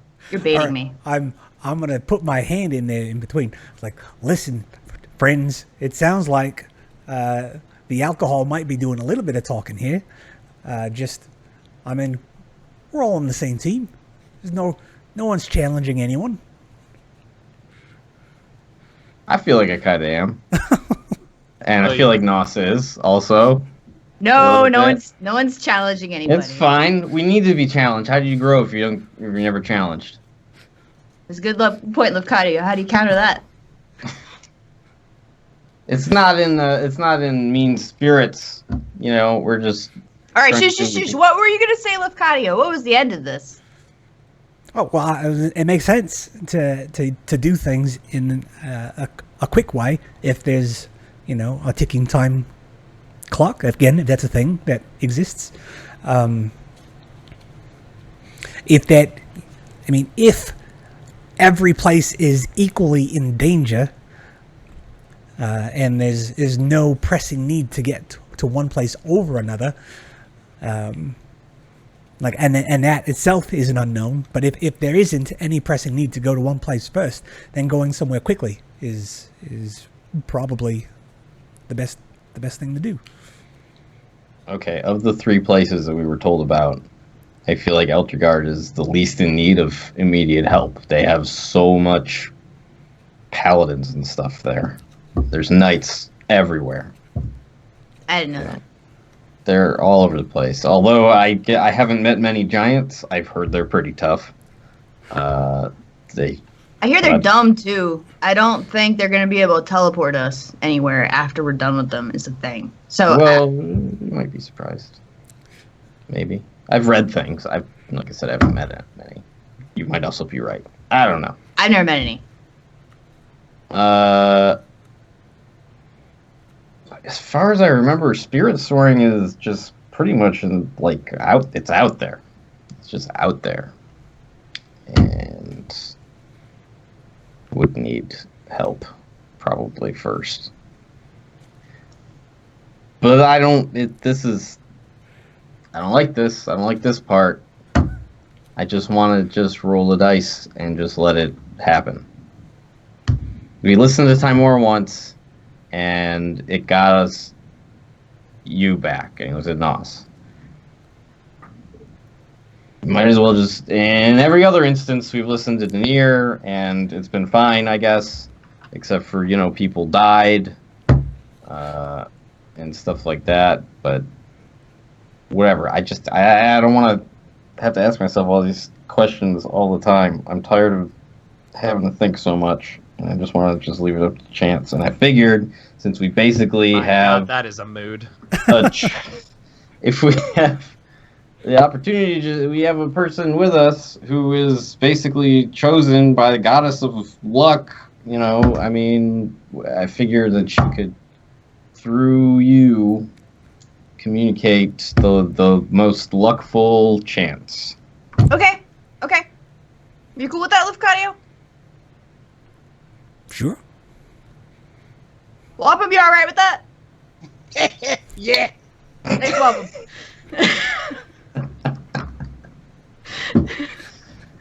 Okay. That was all right. really good. Yeah, I was not looking at the screen. I was looking at my other screen doing property research and heard it, and I was like, oh my God, did John join? Yeah. Oh. All right, great. So you all have come to some sort of decision that you will fill Taslin in on later. Before we take our break, we just the camera shifts and we see Taslin lying just on his back, face up, on the steps of the local magistrate's office that he spent most of the day in, war paint covering his face. A bandana tied to his head, a hammer in one hand, and on the door of the magistrate's office behind him is nailed a piece of parchment that basically just has the ravings of a madman scritched on it, and it sort of looks like some sort of like radical political treatise on how no one should really own property because the land belongs to everyone. And that is where we're going to take our break. Thanks, everybody. We'll be back very soon. Oh, lordy. I don't even know. We'll see you all in about 15 minutes, y'all. Hey, everybody. Welcome back. Thank you all for hanging out. Not that I thought you were going to go anywhere, because there are so many things to address in this second half. Really quickly before we jump back into it, it looks any of you, most of you that are being active in the chat, so happy to see you all back. You already have all done this, but I should say that if there is anyone in here for the first time, welcome. We're glad you're here. Hit that button with the little heart in it at the top of the screen to follow the channel. Make sure you're aware of when we go live every week, or if you miss us live, we always do a rerun the following day, and then there's the other show that's here on other days during the week and all that good stuff. So make sure you follow us so that you get those notifications. All right, Taslin. So it seems that sometime after you blacked out, oh, that's how we're going to deal with this. Fabulous. So sometime after you blacked out, but before you passed out, Okay. it seems that you did a thing. Would you like to tell us the thing that you did? Yeah, so Taslin's like wandering through the streets, looking for Iskar, his familiar, and I don't know what happens. I think he probably sees like a couple walking along like the street, and he goes, "Oh," and then he goes and tries and finds someone to cast a sending spell for him to Raziel, who's in the Feywild. And for our new friends, tell us who Raziel is. So Raziel is Taslin's former lover, now current lover again. I think they were adventuring buddies for a couple hundred years. Things got messy. People died. People cried. They had a falling out. They got back together, and they killed a blight tree together. And then they came back here. Standard. Cool. So we're pretty sure that Raziel is in the Feywild. So you do need to roll a percentile dice because there is a 5% chance, 1 to 5. That the message doesn't get to Raziel.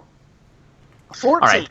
So you send that message, and Raziel responds, but unfortunately you have no memory of sending it or what the response is the next day. Right. So I definitely know what Raziel said. Makes note. What did Taslin say? Oh yeah, tell us what Taslin said. Taslin goes, and it's rambling. Temples are losing divinity, Shatterkai problem. Houses should be free for everyone. we should get a house. Miss you. That's what I thought it ended with baby. Miss you, baby. I think I'd go over word. Like, I think that was 25. I think that's all. Was it? Yes. Aww. But if he can get a 26 word, it'd be like baby. Okay. In Elven, though.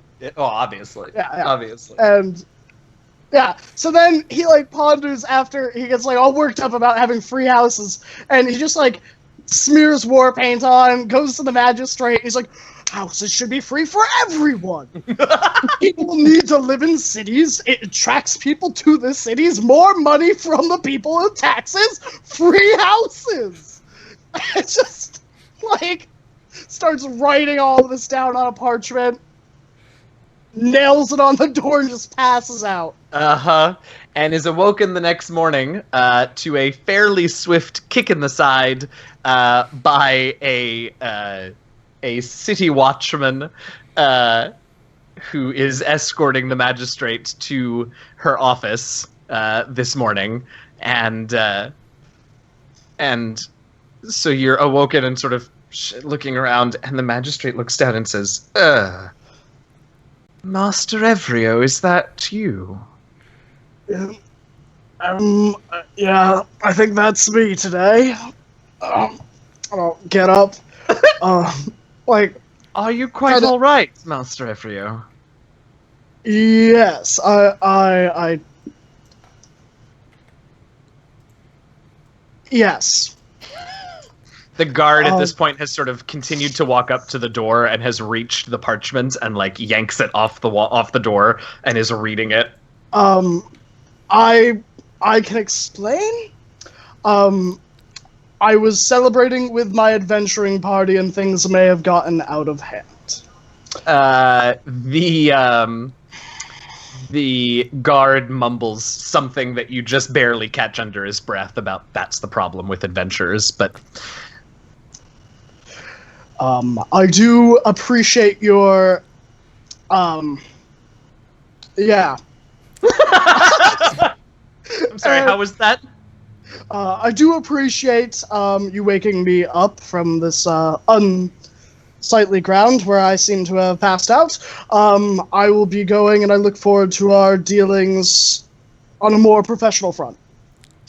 At this point, the guard has finished reading your treatise and passes the parchments to the magistrate, who reads the first line and says, a moment, Master Evrio, if you don't mind.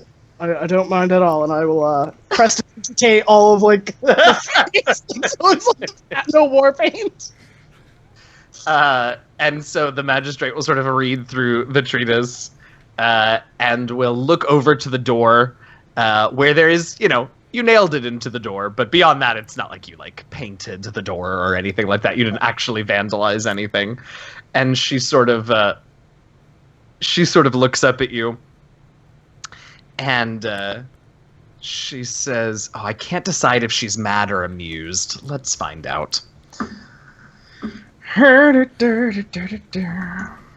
Okay. So, she sort of looks you up and down, looks at the door, sees that, and says, I don't think that a single nail in my door quite constitutes a violation of the Code Legal's clause on vandalism, but I would recommend you keep your nose clean, Master Evrio, for a while, especially considering you've official paperwork in process. Of course, it won't happen again, and I'll pull out a platinum piece for the cost of the door. And for our future, most beneficial work together in the future. Oh, it gets worse. Make a charisma persuasion check, please. Alright. This will not go well, I can tell you that much. Oh, no. 12. Could be worse. Could be better, considering that in attempting... Well, he's not really trying to bribe, he's trying to pay for the cost of if they had to replace the door. Which is exactly what you said, until you kept talking!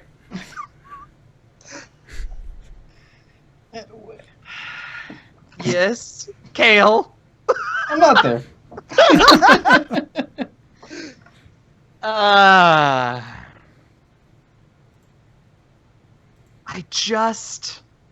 I'm trying to figure out how to get you out of this, but you literally said to our continued good working relationship. So I think she's going to stare at the plat. Also, it's not an insignificant amount of money and is clearly more than a single nail in the door is going to cost. That's true. And you are not Lucy. Unlike me, you are not Lucille Bluth. So, so I think she's going to look at the platinum piece. She's going to look to her guard. And the guard is just like smiling quite broadly at this point, because as we've established, he's not a big fan of adventures. And she is going to look to him, and he'll sort of nod at her, and she will say, Master Evrio, I will be placing you in holding for attempting to bribe an official of the city of Waterdeep. Your trial will commence at high sun this afternoon. Do I get a free sending? You have a sending stone on you, just saying. She's confused by the question, but she says, also she's not a caster, so she only sort of knows she understands what that means, but right. She says, I suppose that if you desire to contact someone before we confiscate your belongings, that would be acceptable. Of course, and I will send Kale. And oh boy. May be in jail. Assistance would be appreciated. I may have underestimated the cost of a door. I'm sorry. Thanks. Kale, having been woken up by this, I imagine, will just say, that sucks. And then he'll go back to sleep.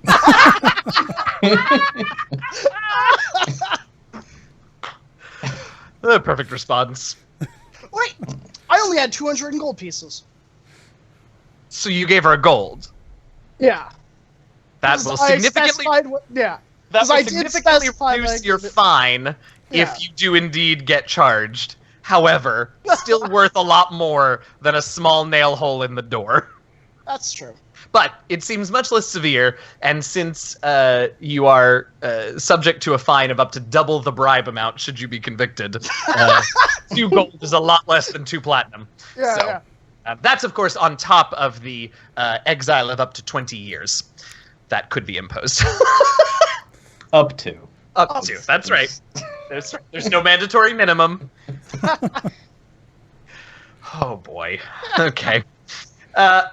Good. So far we have thanks for the cheer, Susie. So far we have established that law breaking and breaking the DM, just all the breaking, is what we really like to see here today. Fabulous. I love everything about it. All right. So you're taken into holding. Your belongings are confiscated.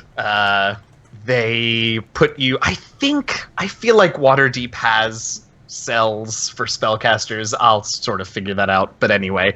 Yeah, he won't try to escape. He'll just... No, I know he won't. All right, so let's hop back to the gentle rest. Where our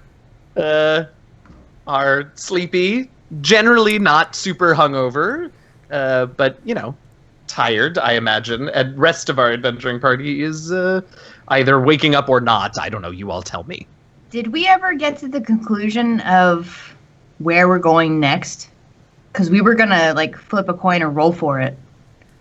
Yeah, I wasn't sure. We can definitely have that scene. I didn't know if you wanted to do it then, wait till Tazim was around, or do it the next day or whatever. But if you want to have done it last night, that's fine too.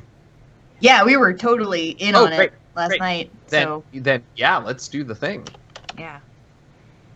I'm actually going to be flipping a coin.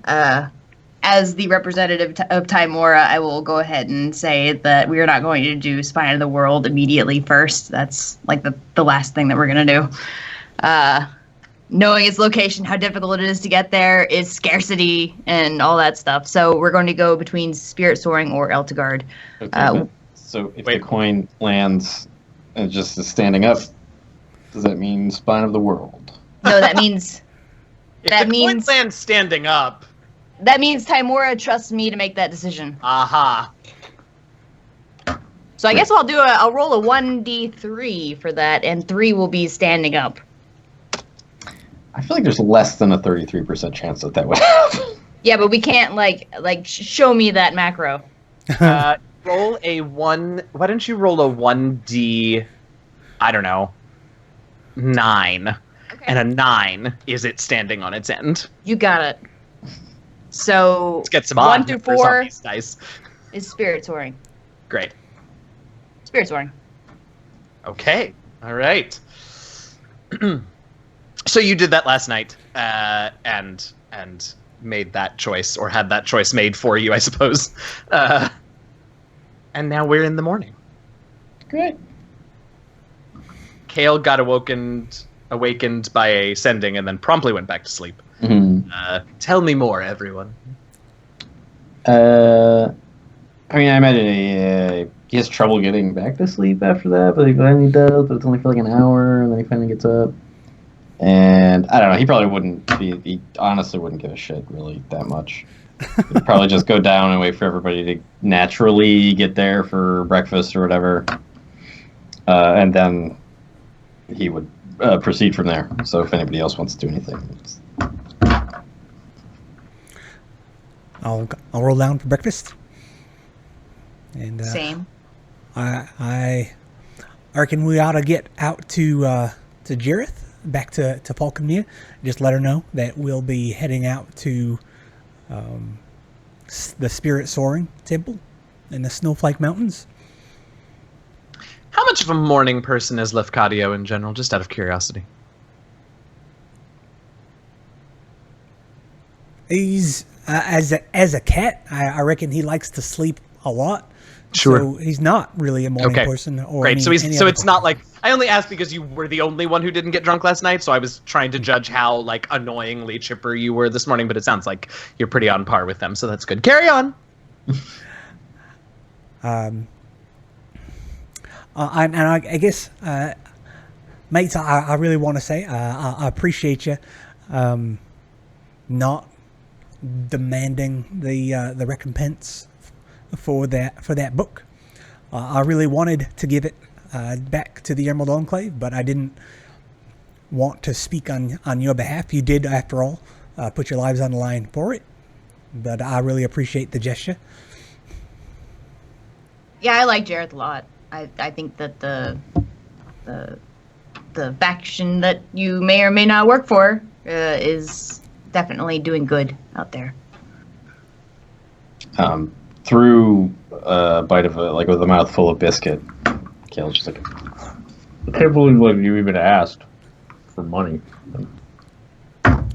Well, like I said, I would do it, but not everyone was on board with it, and I'm not going to discount anyone's say. But I mean, I think you made very good points, and but whatever, well, it's done now. Well, I think if anybody's, Huh? I think if anybody's opinion should be discounted in matters of money, it's probably our our party vandal man, Taslin. He does not know that I vandalized. He assumes because you said you have to pay for a door. I mean, that's fair. That's you fair. underestimated the value of a door, so he's like, I'm pretty sure this dude. I think Taslin is in prison because he vandalized the door last night. So we gotta go pick him up. I'm not in a big hurry. I'm gonna finish my breakfast.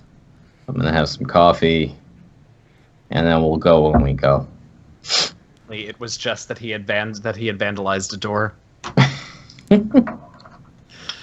All right. Well, I guess maybe we can ask like for a character witness from Falconmere on behalf of the good deeds done. Maybe we could help him out in some way. I mean, if he just vandalized the door, they're probably just gonna fine him. Oh, if that's all it is, yeah, no reason to bother anyone. Yeah, I've read the code legal. I have it. I got it somewhere. I'm gonna dig through my pack and get it. Hold on a sec. It's right. Okay. Oh shit. It's Okay. Oh my Nope. god. All right, I have it. What is in that pack? It's a bag of holding. Sorry, there's a lot. Let's see. Vandalism would be under under Section 2, crimes against the city. Crimes against the city, vandalism, imprisonment up to a 10-day plus a fine and/or damages covering the cost of repairs, plus up to 100 gold. Well, good thing I just gave him 2,000 gold for his good deeds. So, Good thing. I'm sure he'll be fine. We can go see where they're holding him and make sure they're not doing anything to him. Yeah, thankfully all he did was the vandalism. If he had done anything else, we might have to worry about it, but that's all he did, so. Yeah, I mean, he didn't say he did anything else. He didn't even say he vandalized something. He said he undervalued a door, so maybe, it sounds like he just broke a door. Oh, okay. All right. I feel like if it was really bad, he wouldn't have been able to send me through the stone, right? Like, That's reasonable. Yeah, they would have confiscated that. right. So, we'll find him. We have actually sort of a fun little question in chat that I'd like to address. I as much as I appreciate the faith in me, Miss Blue, I did not write out a code legal. It is written out in Waterdeep Dragon Heist. Volo there it is. Volo wrote out the code legal for adventurers who were adventuring in and around Waterdeep. So it is available in that book if you want to check it out. Anyway. Yes, no, it's totally fine. He's just going to get fined for vandalizing a door. So how long do you make him wait? Mostly I'm trying to determine whether you all are going to arrive before or after his high sun trial. Oh no, I would like to witness that because I want to see how Waterdeep does their judiciary system. Sure. Right. I figured it would be maybe 30 minutes to wrap up breakfast fine. and then get my shit together and go find. We have to find a guard and ask them if they know anything, and they'll probably be like, "No, why would I know anything about that? That was a different shift." And then we got to go find a different guard at a station somewhere, and then they know what's going on. They know who's been incarcerated this morning and where and shit like that. That was a beautiful journey you just took us on, and I appreciate it. It's also pretty accurate, I think, so I think you all will arrive. If you want to arrive just before the proceedings, so that you have a moment to speak with Taslan, I think that is acceptable, but not a ton of time before the proceedings begin. Nos and Wapham brought popcorn. And you arrive at the magistrate's sort of offices, the area there, and walk in. You can ask for Taslan. The magistrate is not there. There are other, functionaries that are sort of dealing with all this. But you can ask for Taslan. They confirm that he is there, and that you only have a few minutes before his proceedings begin. But if you need to see him, you'll have to be escorted by guards, of course. But you can visit the accused. Yeah, let's try to see him. And maybe is there something we can do? I don't know. Yeah, if we could just talk to him real quick, that'd be nice. Yeah, no, absolutely. She'll send, there's a couple of guards who are stationed down in the holding area. That's totally fine. And she will, she will send them with you, and you will go down and see Taslan in a cell with just his robes. What's going on, mate? What'd you do? Well, I don't remember most of it. If that's any defense, I last thing I recall was I was looking for Iskar. Then I awoke to a very, very nice guard kicking me as I was asleep on the steps of the magistrate's office. I may have nailed a edict or paper. I didn't get to read it onto his door. That's right. So, there's that, and so I gave him a few gold or something for the cost of the door and to forget about the entire business with me waking up on his steps. So while he's saying that, Kale pulls out the crime legal again. Yep. Like Section one. bribery. Okay. So exile up to 20 years and a fine up to double the bribe amount. How much did you try and bribe Oh him? man, like a few gold, I can pay that. Well, exile up to 20 years might not be. That would make your new place inaccessible. In my defense, I haven't finalized it, so they lose a significant amount of funds if this deal doesn't go through. I'll take your place. You need some. I get co-sign. I think it should be fine. My goal is simply to explain that we have been hopping around the plains, and every plane handles money and values and different customs differently. And I am simply an outsider that did not understand that it was not cordial to simply donate funds to ignore rather unpleasant interactions. Okay, first off, that's not going to hold up because there's guards that just heard you say that. Second, it's not going to hold up They nod vigorously. one of the first things that you learn about laws in a lot of places that have them is that ignorance of the law isn't a defense against violating it. Oh boy. So I think maybe just tell them you were drunk. That is true. Honestly, that's probably the best defense. Like, I was just drunk. It's my first time in the city. And also, or second I time. did save you guys from a Nightwalker. Well, you saved us from a Nightwalker. Well, if it killed all of us, it would have gone into the city. I mean, do you have proof that wouldn't involve bringing the Nightwalker into the court? God. I live in the Shadowfell. I can be a verified source that it would have sought them out.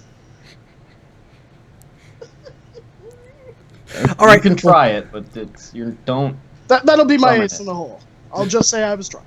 don't rely on that being an ace. Think of something better. You're a pretty smart guy. Just 10 or a jack at best.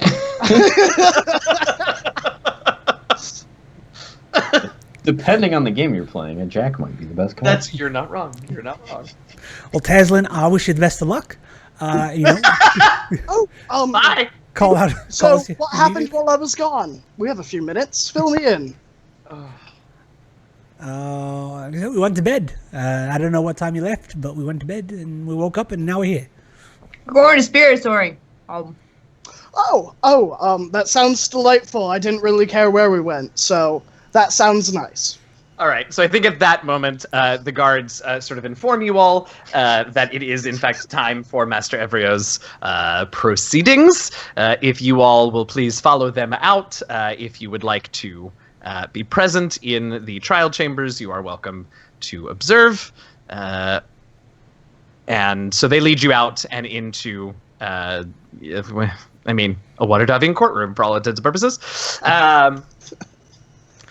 Tazlin is brought out, and let's see. You are in. I just want to see what ward you're in, fam.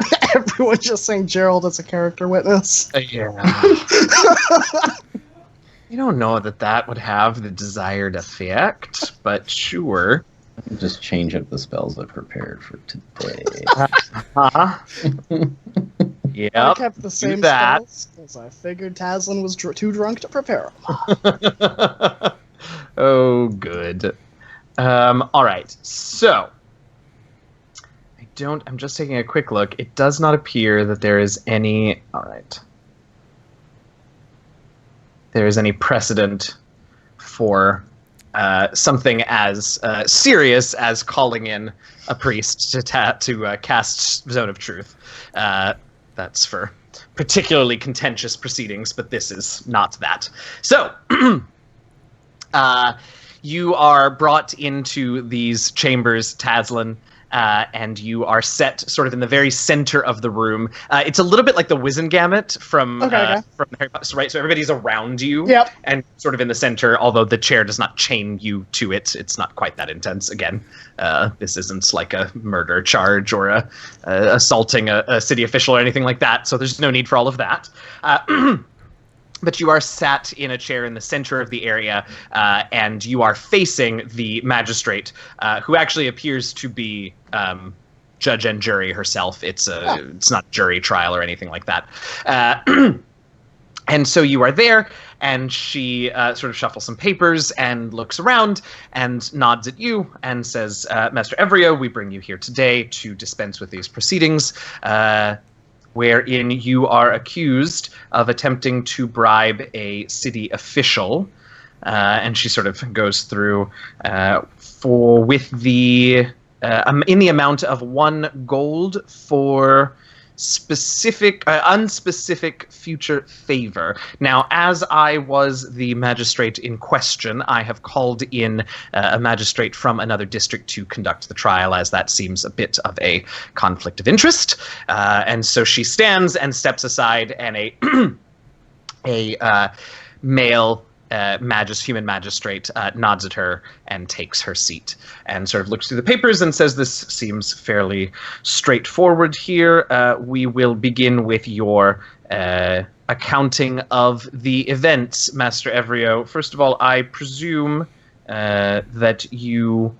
Well, I shouldn't presume anything. How do you plead, Master Evrio?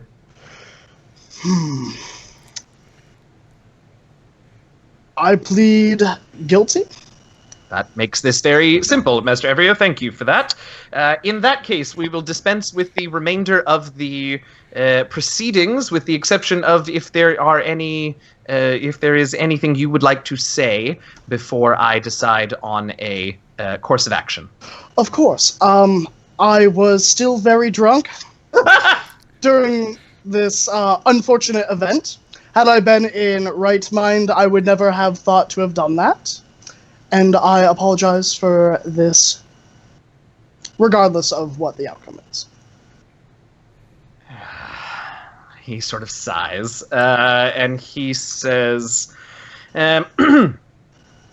well, I don't see a permanent address here in Waterdeep in any of this paperwork, Master Evrio. Do you reside full-time permanently here in the city of Waterdeep? I do not currently. I work as an adventurer, and I am typically hopping across the plains. However, I was looking into purchasing a house here. He definitely sort of rolls his eyes at the mention of adventuring. Also, if I may, Your Honor, sort of looks up and you are? My name is Keller Irvine. I am a Thane of Neverwinter. I just wanted to make it known that the defendant is also recognized as a Thane in the city of Neverwinter, and as such, has a membership with the Lord's Alliance. Ah. Now we've approached something that might be relevant. I say, not the magistrate. So the magistrate nods and says, thank you. Master Irvine, I just blanked out on your last name, sorry. Thank you, Master Irvine. That is relevant information. Master Evrio, you say that you are in the process of purchasing property here in Waterdeep. What city are we in? Is your intent to reside here full time once the paperwork has gone through and you are the owner of a bit of property here in the city? I'm gonna look to Kale. Good. Who is apparently your defense lawyer now? Yeah. Oh, Kale sat back down and he's like getting some popcorn. It's not like looking. Halfway to your mouth, you're like, oh. For the most time that I am on the material plane. Right. It's hard to schedule proper plane hopping adventures, isn't it, Master Evrio? Well, Well, seeing as how you have a connection to our sister city to the north and the Lord's Alliance, and that you do not, in fact, permanently reside within the city, nor have you, as far as I can tell from these records, have any sort of past or history with the law here in Waterdeep, I shall forego any exile time from the city and instead require a fine of 3 times the bribe amount.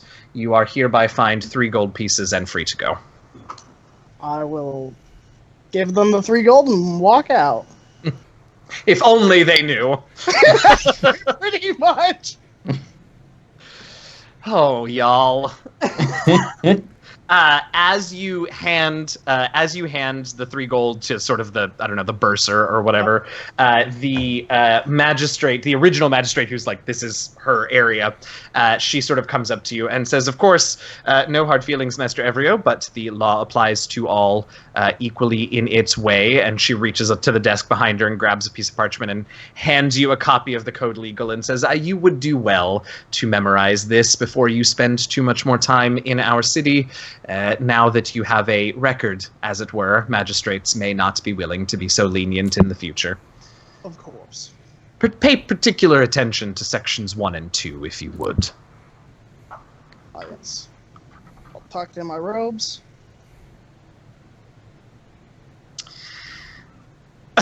And you are free to go. Yep. Tasman will walk out after he gets his stuff. As soon as we rejoin, I'm gonna be like, "Let me see that Code Legal." What is that? What is We'll that? read it over together, like huddle Feels up. like it might be relevant. Yeah.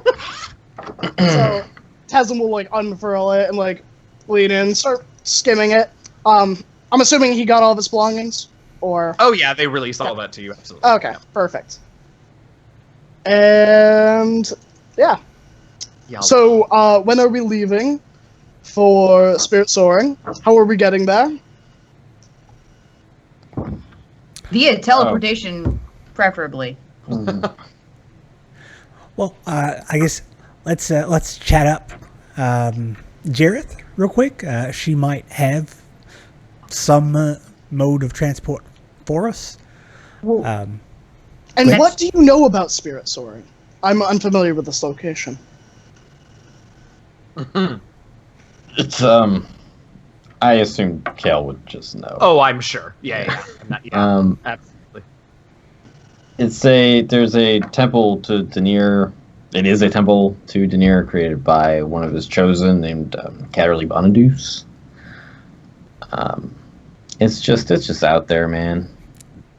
Sorry, what did you say about Catterly? What by him? He made it, Yes, he created it. And legend says that the process of creating it aged him decades, which for a human being like himself is a lot. And afterwards, he was rewarded by Denir by having that aging reversed. And then there's a lot of other things that happened, but suffice to say, it's the temple to Denir out in the Snowflake Mountains. Okay. And do we have to bother Jareth again, or is that something you want to talk to her before we leave? Or I think I have the teleportation spell. I just don't know if I have the teleportation circle that way. I want to make sure our relationship is still pretty decent. Also, she did ask that we stop by. If you guys don't want to stop by, I'm happy to fill that one myself. Oh no, I'd love to. I just don't want to ask anything more of her, considering how we left her last time. I'm wondering, Kale, just wondering, not assuming anything here. What was your, how did the black staff go? Oh, right. Oh, fine. She took possession of the scythe and said she would study it and keep it safe. Wonderful. Is she like the master of the Order of the Mages? The Watchful Order of Mages and something else. Yeah. Yep. Basically. Not that I would never ask the black staff to send us anywhere, but if she had underlings and knew what was up, maybe she'd feel a little bit better about doing this than anyone from Jareth's neck of the world.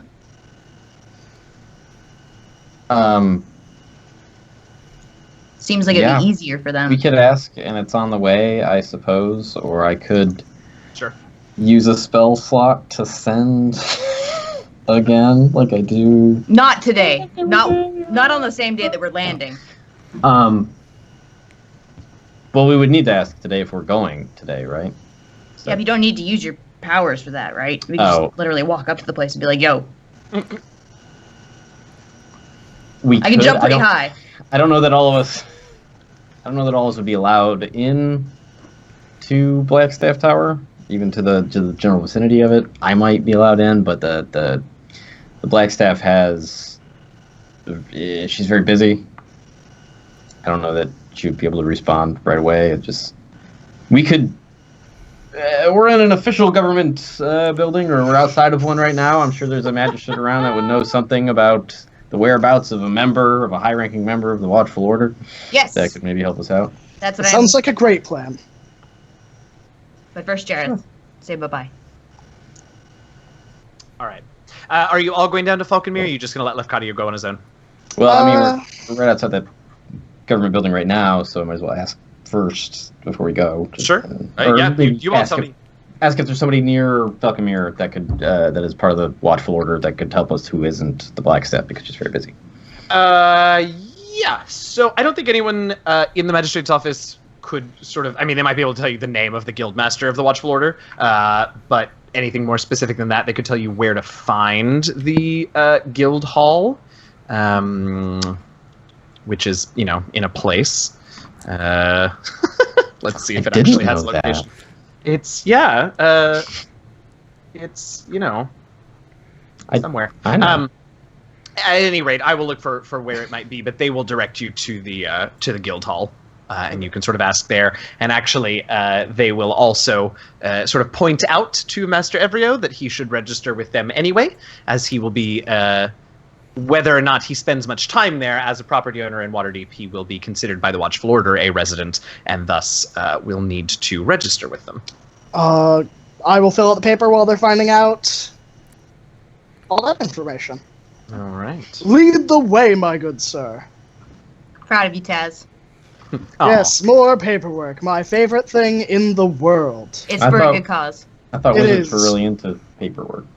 That's like your whole way you make magic happen, right? Here it is. Yeah. Yeah, exactly. All right, so the Tower of the Order, which is the guild hall for the Watchful Order of Mages and Protectors, is in the Castle Ward, so definitely not too far off from where you are all now. Probably about halfway between the Gentle Rest and Falconmere. All right, so you can go there. Taslan, for you, it's a gold a month membership or 10 gold a year if you want to pay in advance. I'll just pay in advance. Great. None of the... Who's anyone going with? Who else is going with him? Kale would like to also register if they want him to, I guess. They're not going to require you to like they do for him because they're generally more concerned with arcane casters, but they're happy to have you among the ranks if you would like to join. Sure. All right, so same for you. And then you're asking them about someone to provide teleportation services, yes? Yep. Okay, great. And so there is no one at the guild hall at that particular moment, but they can certainly ask around. So we will come back to that momentarily. Lefkadio, are you taking this opportunity while they're doing that to go to Falconmere on your own, or? Nope, it sounded like everyone was interested in coming with, so I will wait. Okay. All right, great.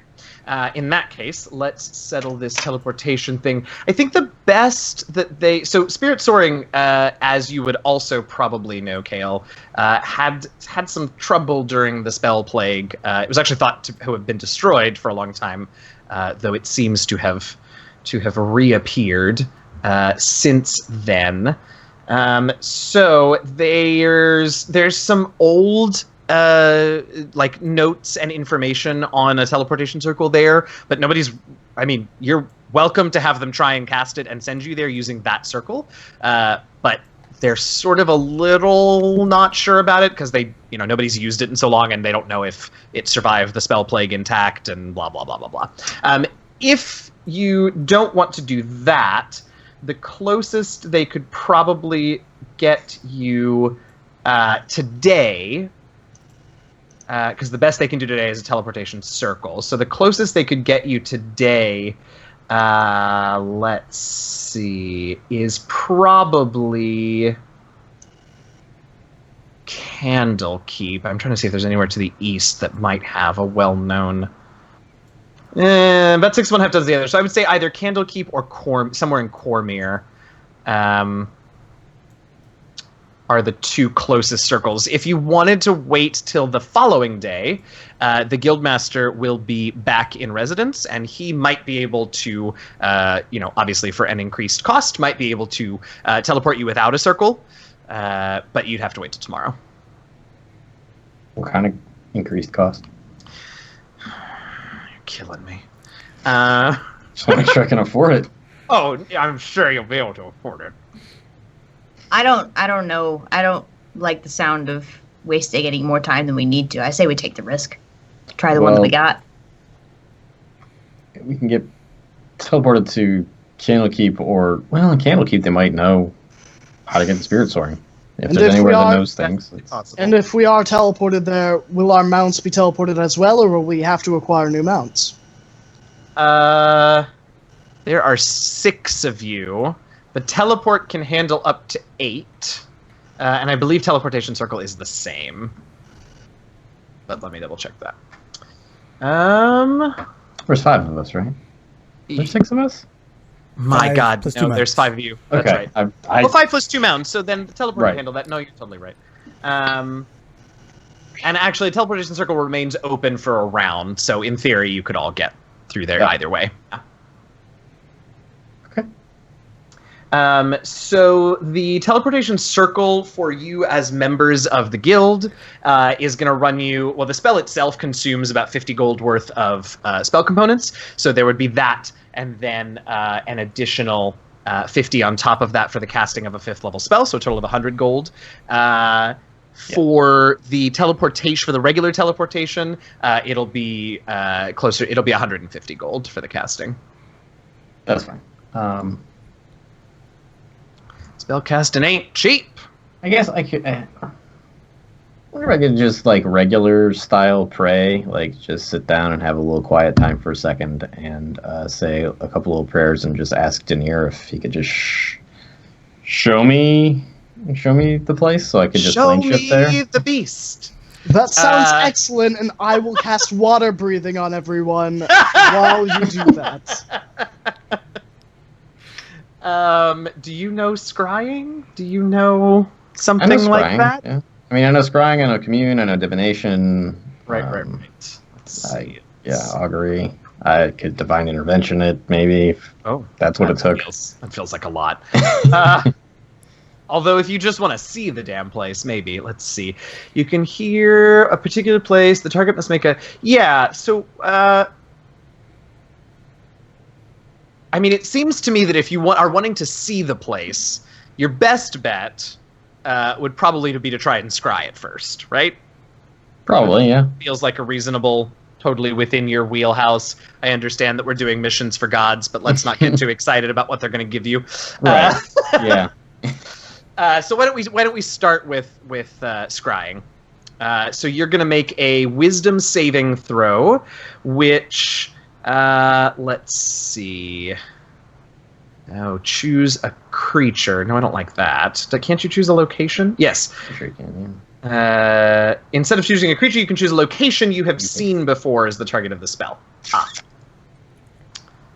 All right. Well, you could try to... Let's see. I'm trying to think of how we can still use scrying. I mean, Catterley's not there anymore, and I don't suppose Danica is either, because she was a human and probably isn't still alive. You can maybe just use the same rules as targeting a creature that, Yeah, sure, I'll buy that. Why not? I'll buy that. All right, so you have heard of... So the save modifier is +5? So the place that I'm trying to scry on would get a save. Ah, I understand. Yeah. I understand. You'd think I'd know scrying, but I in fact do not. Okay, so we'll do that then. Yeah, what is your save DC? 18. Okay. So I don't think the location has really the opportunity or anything in particular to boast its save, so I'm just going to make a flat d20 roll +5 since you are only vaguely familiar with it, and we'll see what that does. Okay, well, I forgot to put the +5, but that's a 7. It's a good thing that I rolled. So what are you using? What is your scrying component? Do you use a mirror, some water? What do you use? I went with the basic bitch version of scrying. I bought a crystal orb a long time ago. So oh, great. Okay, I love that. Yeah. So you use that, and you do in fact a vision sort of comes into focus after a few moments of this. It begins at, you were scrying on Spirit Soaring, right? So it begins at this this incredible edifice that is made of stone, but clearly required some magic to construct. It is full of flying buttresses and towers and impossible sort of architectural features that create this beautiful temple that sort of spirals skyward, and you're able to sort of zoom out a bit, I suppose, and get a bit of a look at the surrounding area and see that it's sort of deep in the forests of the Snowflake Mountains. Mountains. Yes, Snowflake Mountains. I was getting that and Shilmista Forest mixed up. Yes, in the Snowflake Mountains, up on a high peak. Yeah. Okay, and specifically, I guess I would want to see if I could scry on the teleportation circle sequence. Sure. I like that. So let's see. Yeah, I think so. I mean, it was a pretty dreadful save, so you really get to see a bunch of it. So yeah, I mean, you definitely see the circle, and you realize immediately that it's a good thing that you didn't try and use it, because about half of it is, there are signs of, so the whole building is beautiful and beautifully constructed. There are definitely signs of damage from the spell plague, and it looks as if, much of the damage has sort of been repaired at or incorporated into the reconstruction of the place, but the ground on which this teleportation circle was inscribed is like, almost looks like the stone was melted, and so about a third or so of the teleportation circle was wiped out. Ew, can't use that. That would not have gone well, so it's good that you thought to check. Gosh. All right. I'll share with everybody. We can't teleport directly there. It sustained some damage. Probably wouldn't work out great. I think Candlekeep's probably a good idea. But we can get your friend or patron or whatever, Wolfgadio, your pals' thoughts on it first. Great. Let's do that now. All right. So you thank whatever the folks at the Watchful Order. I suppose you pass on the teleportation circle, but let them know that you'll come back. We might be back. Great. Fine. They hand you little pins, little lapel badges as members of the order, and you both paid a year in advance, right? So they won't come knocking on your doors every month and blah, blah, blah. Great. Okay, so down to Falconmere you go, and Melanor is there and greets you, and sort of says, let's see, well, gosh, what does he say even to everything that has happened since he last had a conversation with you all? You've had quite... Oh, you people. Yeah, exactly. You've had quite the series of adventures since last time I got to talk to you. It seems that Jareth wasn't entirely thrilled with everything that went down afterwards, but she's thankful enough for your assistance. Should I see if she's willing to receive you right now? That'd be great. She asked that we stop back. She let us know about some opportunities for more good works that we could do. And I was keen on letting her know what we were deciding on doing. Of course. I'll go upstairs and see if she's available. Why don't you wait in the garden? It's a lovely day. You garden. And a few minutes later, Melanor walks back out to the garden with you, and you hear a familiar voice that says, "Welcome back. I think I will start by letting you speak." Right. Well, Jareth, it's great to see you. It's great to hear you again. We decided that we are in fact going to take you up on that on the missions to figure out what's going on with all these temples being sapped of their divine energies. Right now, we're inclined to start with the Spirit Soaring Temple in the Snowflake Mountains. And we've deduced that the closest we can get there, the most expedient way, would be teleporting to the Candlekeep library, monastery thing that they got down there. So I just wanted to let you know that was the plan and see if you had any additional insights that you wanted to pass on to us. She says, "I'm glad that you have decided to be of service to everyone, to the gods, to me, to whatever's happening." Excuse me. I'm just checking to see if she can do this.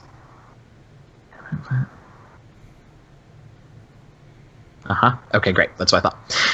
She says it was a confusing series of events yesterday, but after some consideration, it seems that the good that you all have done and have decided to help us do will outweigh the somewhat surprising turn of events that occurred when you returned with me here to Falconmere. She says, I do, in fact, think I might be able to be of some help to you. It has been some time since I was there, but I do remember exploring the Shilmista Forest just outside the Snowflake Mountains many years ago, before I was chosen of Mialiki, and I believe I can get you there in short order, which is a good sight closer than Candlekeep is. Well, if you think expediency is important, then that seems like a good idea to me. Let me consult with the party. I guess I don't need to consult. You're all right here, there. So yeah, and she does say, again, it's definitely an issue that we wouldn't want to ignore, but it doesn't. It's what is she trying to say? She's basically saying that there's no huge hurry, you should deal with it, right? But there isn't any, as far as she can tell anyway, there isn't any imminent within the next 10-day danger, right? So if you all wanted to go to Candlekeep to do other things there, or if there were other reasons that you wanted to not, to take a bit of time, she's not gonna be concerned about that. What do you guys think? Expediency is important. Especially if the other side isn't feeling hurried, then we have the edge. Indeed. Oh, that's right. We ought to check with that dead body that Wampum's been carrying this whole time, apparently. Yeah. I think we left it at the general rest. He's propped off with a mug, just in the corner. No! Oh, shit, I forgot about that. Weekend at Bernie's. I don't think we were trying to pretend it was alive. think we were trying to pretend it was a bag of potatoes. Well, we do have that one loose end we probably want to tie up before we head out. If Wampum has him, then we could just do that right now. But if not, then we have to go figure out where you left the body. I mean, I think you probably left it at the where did we leave the body? At the general res. But the question is, did Kale remember to prepare speak with dead today? Oh, it's one of my domain spells. Oh, great. Okay, great. So yeah, I mean, it's at. I don't think you traipsed around the city with it. So I do think it's at the general rest, but that doesn't need to be a thing. That's totally fine. Okay. Well then, if everyone's agreed, we'll come back here and let you send us to that forest. Does that sound like a plan, Jareth? I think so. I thank you for your haste in addressing the issue. I will be here. I'd like to pull Lafcadio aside real quick and be like, yo, don't you want to like tell her what you told us about representing us in that deal that didn't go right? Because I feel like that would really clear things up a little bit. What do you mean? How you didn't want to misrepresent us. How you weren't just considering yourself. Because I imagine that what happened yesterday was not to her liking. And they probably painted you real bad. Well, I'm sure it did, but I literally did not say anything false. It's true. I told her that there were adventurers who obtained the book and wanted to sell it, and those are facts. Those are facts. We're talking about feelings here. Sure, My God. The anything I say isn't going to. I mean, I would be literally reiterating everything I've already said. I was representing a party of adventurers, and I would say, Jareth, just to clear things up, I was representing this group of adventurers. It's really just slicing things. All right, man. My religion preaches the freedoms, so you do you. That it does. It's certainly not the outcome I was hoping for, but it is what it is, and I decided on my behalf to take into consideration the interests of you and not just blindly give this thing back to the order, and that is the choice I made, and that is I'll have to live with those consequences. Yeah, that's fine, and I hear you, and it makes all the sense. I just want to make sure she heard you. So she could be hearing, right? Like she's invisible, right? She has departed. I will say, however, that as you all are leaving, Melanor is sort of escorting you all to the gates again. And he says, Lefcadio, do you mind if we chat for a minute, privately for just a second? No offense meant, of course. None taken. I will stay back. He sort of pulls you aside and he says, look, I don't mean to pry, but Jareth sort of talked a few things out with me after you all took your leave yesterday. And I have to tell you, she was a bit disappointed, but I wouldn't worry too much. She's a good woman, that Jareth, but she's a bit of a... I'm sure she'll hear me, because she always seems to be about when I say things like this, but she's a bit of a goody-goody, But the reality is that Mialiki and Sylvanus, well, they sort of understand the way of the world. They're not so set on the strict law of goodness, if you know what I mean. I think they can see where this might have come from, your choices.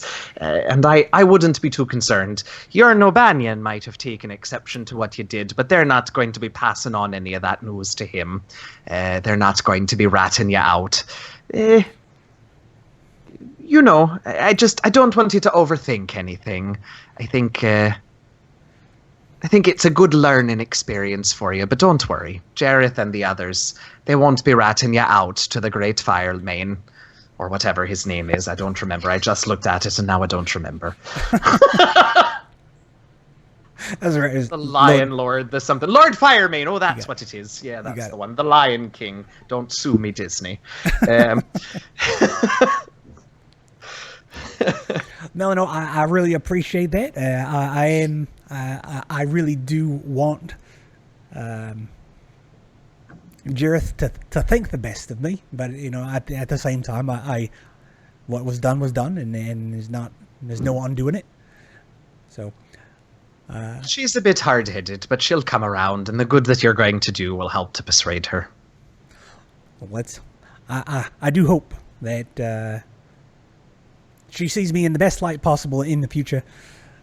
Again, these chaps that I'm traveling with, they're really great, and I never want to take them for granted or take advantage of their good deeds and their abilities. And I just want to do right by as many people as possible. Sometimes that can come into conflict, but I appreciate the kind words and your sentiments.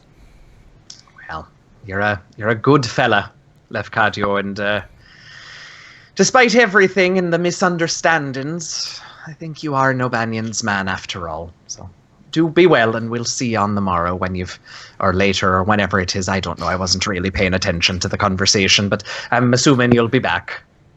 That's right. I'll see you back in a little bit. All right, then. All right. Let's question this corpse. We're just going to get to it. So, Taslin. Yes, that's me. You should be the one to do this part, I think. I suppose I can. How many questions do I get? I believe it's Let 5. me think about that for a second, because it's been a minute. I believe it's 5, because I just used the spell the other day. Sounds right. Blah, blah, blah. 5 questions, yep. And before I question this, I just want to say thank you for all of you. I did not wake up this morning intending to be in prison. That was on the list of things I did not want to have happen. But thank you anyways.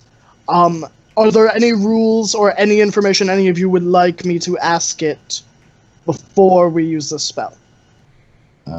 Whatever you can ask to figure out what their deal is, who they're working for, why they're doing the things that they're doing, how they're doing it, stuff like that. All right. Don't let me be the only person to take input from, though. I'm sure other people maybe have better, more detailed. Lefcadio? Nos?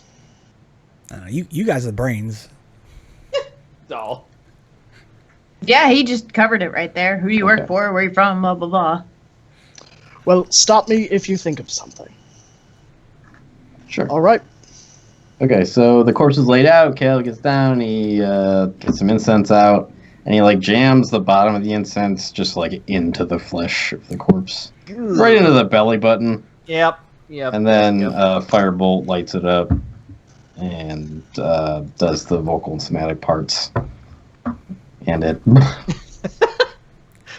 That other nonsense that he does. Just. I love it. Speak with that. All right. Oops. The corpse's mouth just sort of drops limply open. Nothing else really changes about it. At least not in that particular moment. Yes, just like that. Thank you for the visual. It's creepy AF. Thank you. You're welcome. Who do you work for? So the corpse's sort of jaw sort of works open and close a few times, and finally the corpse says, "The true power in darkness."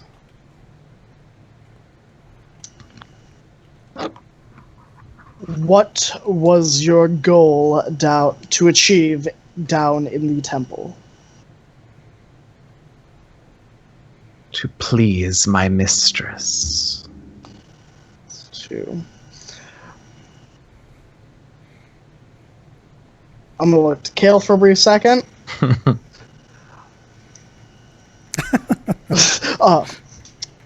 What is the most common name of your mistress that you serve?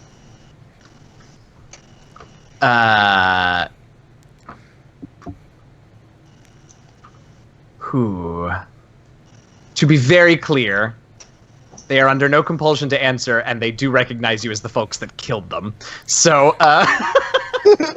I don't. Let's see. I think the corpse just lets out a hoarse sort of laugh. So that's 3.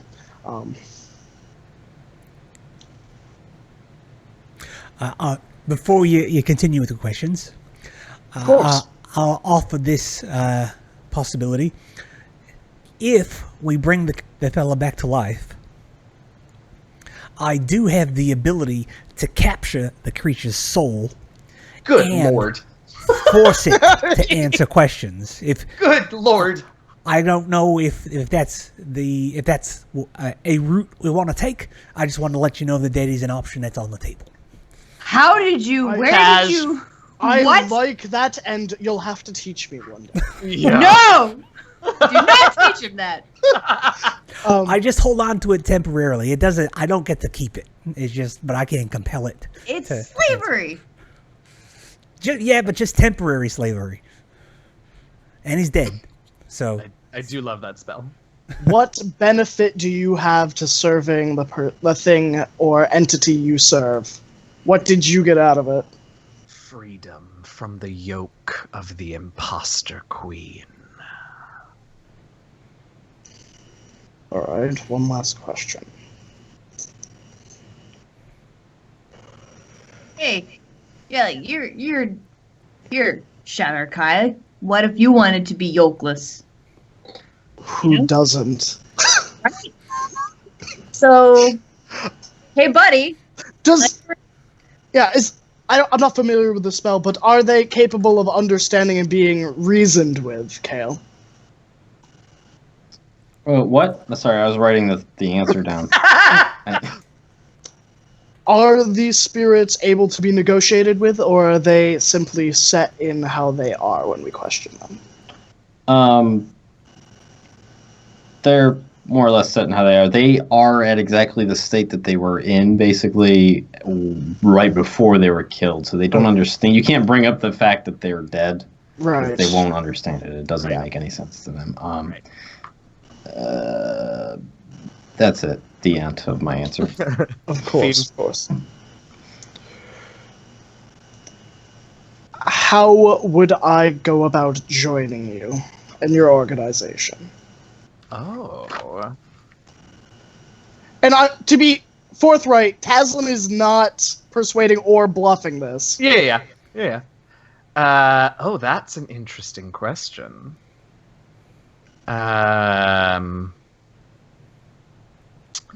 Okay, here we go. So the corpse sort of opens and closes its mouth for a moment, and then says, "Hang on. Here we go. Great." And then says, "Return home and seek out." Where's the name? Here we go. And seek out Roland Aloro. Does this name mean anything to me? Make an intelligence history check. 13. No, I mean, it is clearly an elven name. Probably the name of a Shatterkai, but other than that, no. Yep. All right. Is it something that would have been in a book somewhere at some point? Probably not, no. Sorry. It's cool. That was my 5. And the mouth sort of snaps back closed to where it was in rigor mortis before the spell was cast. Give him a high five. And with that cryptic set of frustrating answers, we are going to finish this week. What an exciting bit of role-playing and mystery finding. We will begin next week either with you all going back to Falconmere to stride through some trees and or travel through plants and get to Shamista, or doing something else if you choose to with that information. Thanks so much for hanging out and watching, everybody. Thanks to those of you who were chatting up a storm in chat, and also thanks to those of you who were quiet and watching in the background. We love you all, and we're so glad that you're with us. I had a great time. Let's go around, let everybody know who you are, where we can find you on social media, what else you've got going on, and a particularly enjoyable moment from this week. We'll go in reverse order, which means that we'll start with Graham. Hi, I'm Graham, or Graham Crackers. I play Taslin, your favorite lovable wizard guy. You can find me at twitch.tv/Graham Crackers or Twitch TV Tales of Ilaria. I host a Friday game from 8 to 10 p.m. My favorite part of this episode was probably being thrown in jail and the events that led up to it. Makes perfect sense to me. Casey. Hi, I'm Casey, KCH on social media. If you liked what you saw here today, you can also catch me on Tuesday evenings, starting at 9 p.m. EST with Carl on this channel, doing The World of Horan, where I play Theodora, the Weather Witch. You can also catch me over on the Greyhawk channel, Tuesday mornings, starting at 9 a.m., playing Roach, the Necro Ninja, and then again on Fridays, starting at 5 p.m. EST, playing Eunice, the Halfling Barbadgerin. My favorite part, this was a laugh riot, this episode, let me tell you. Oh gosh, let's see. I don't think anything got me more than similar, the events that were leading up to Taslin's jailing, but specifically us cutting to and you saying that he was just laying on his back in front of the Magister's office and there's a note on the door. And I was like, well, on the one hand, Drunk Wizard could have gotten much, much worse. On the other hand, fuck. The end. That about sums it up pretty well, yeah. I will say. Vinny. I'm Vinny. I play Kale, the cleric. I am Indolent Scuzz on social media and true to my name. I don't really do anything there. Super lazy. There's a website that I bought on WordPress a long time ago called scuzz.rip. It's a real website, and I post things on there after the Sunday games that are just random crap. Don't read it. My favorite moment was I liked getting into the kind of philosophical debate, sort of, with Nos about whether or not rolling the dice to see where we go would be a good idea, and a representation of Timora's ideals and shit like that. That was fun. This is a cool idea. I liked it. Yeah. Alrighty, Carl. Hi, I am Carl. I play Lafcadio. I also play Pelea de Wintiero Tuesday nights with Casey on this channel at 9 p.m. Eastern Time. My favorite part about this episode and about many episodes is the gang in chat. You guys keep things super interesting, very entertaining for us. Yes. You being there is very it's warming to see everyone chatting and engaging with each other and with us, and it's super fun. Not to take anything away from the excellent players and this supreme DM, but I really appreciate you guys showing up every week. Yeah, me too. It is fun to have you all as energy boosters there in chat. I appreciate it. I am Eugenio, sometimes known as your friendly neighborhood dungeon master, DM Jazzy Hands. You can follow me on Twitter at DM Jazzy Hands. I Let's see. I'm going to start with one of my moments. Gosh. You know what? Actually, weirdly, one of my favorite things about today was going through and researching the economics of property holding in Waterdeep. I looked in the DMG. I couldn't really find anything about buying property. I looked in Waterdeep Dragon Heist. Couldn't find anything about buying, just about like maintaining. So I definitely sent a DM on Twitter to Dan Dillon and I was like, help me!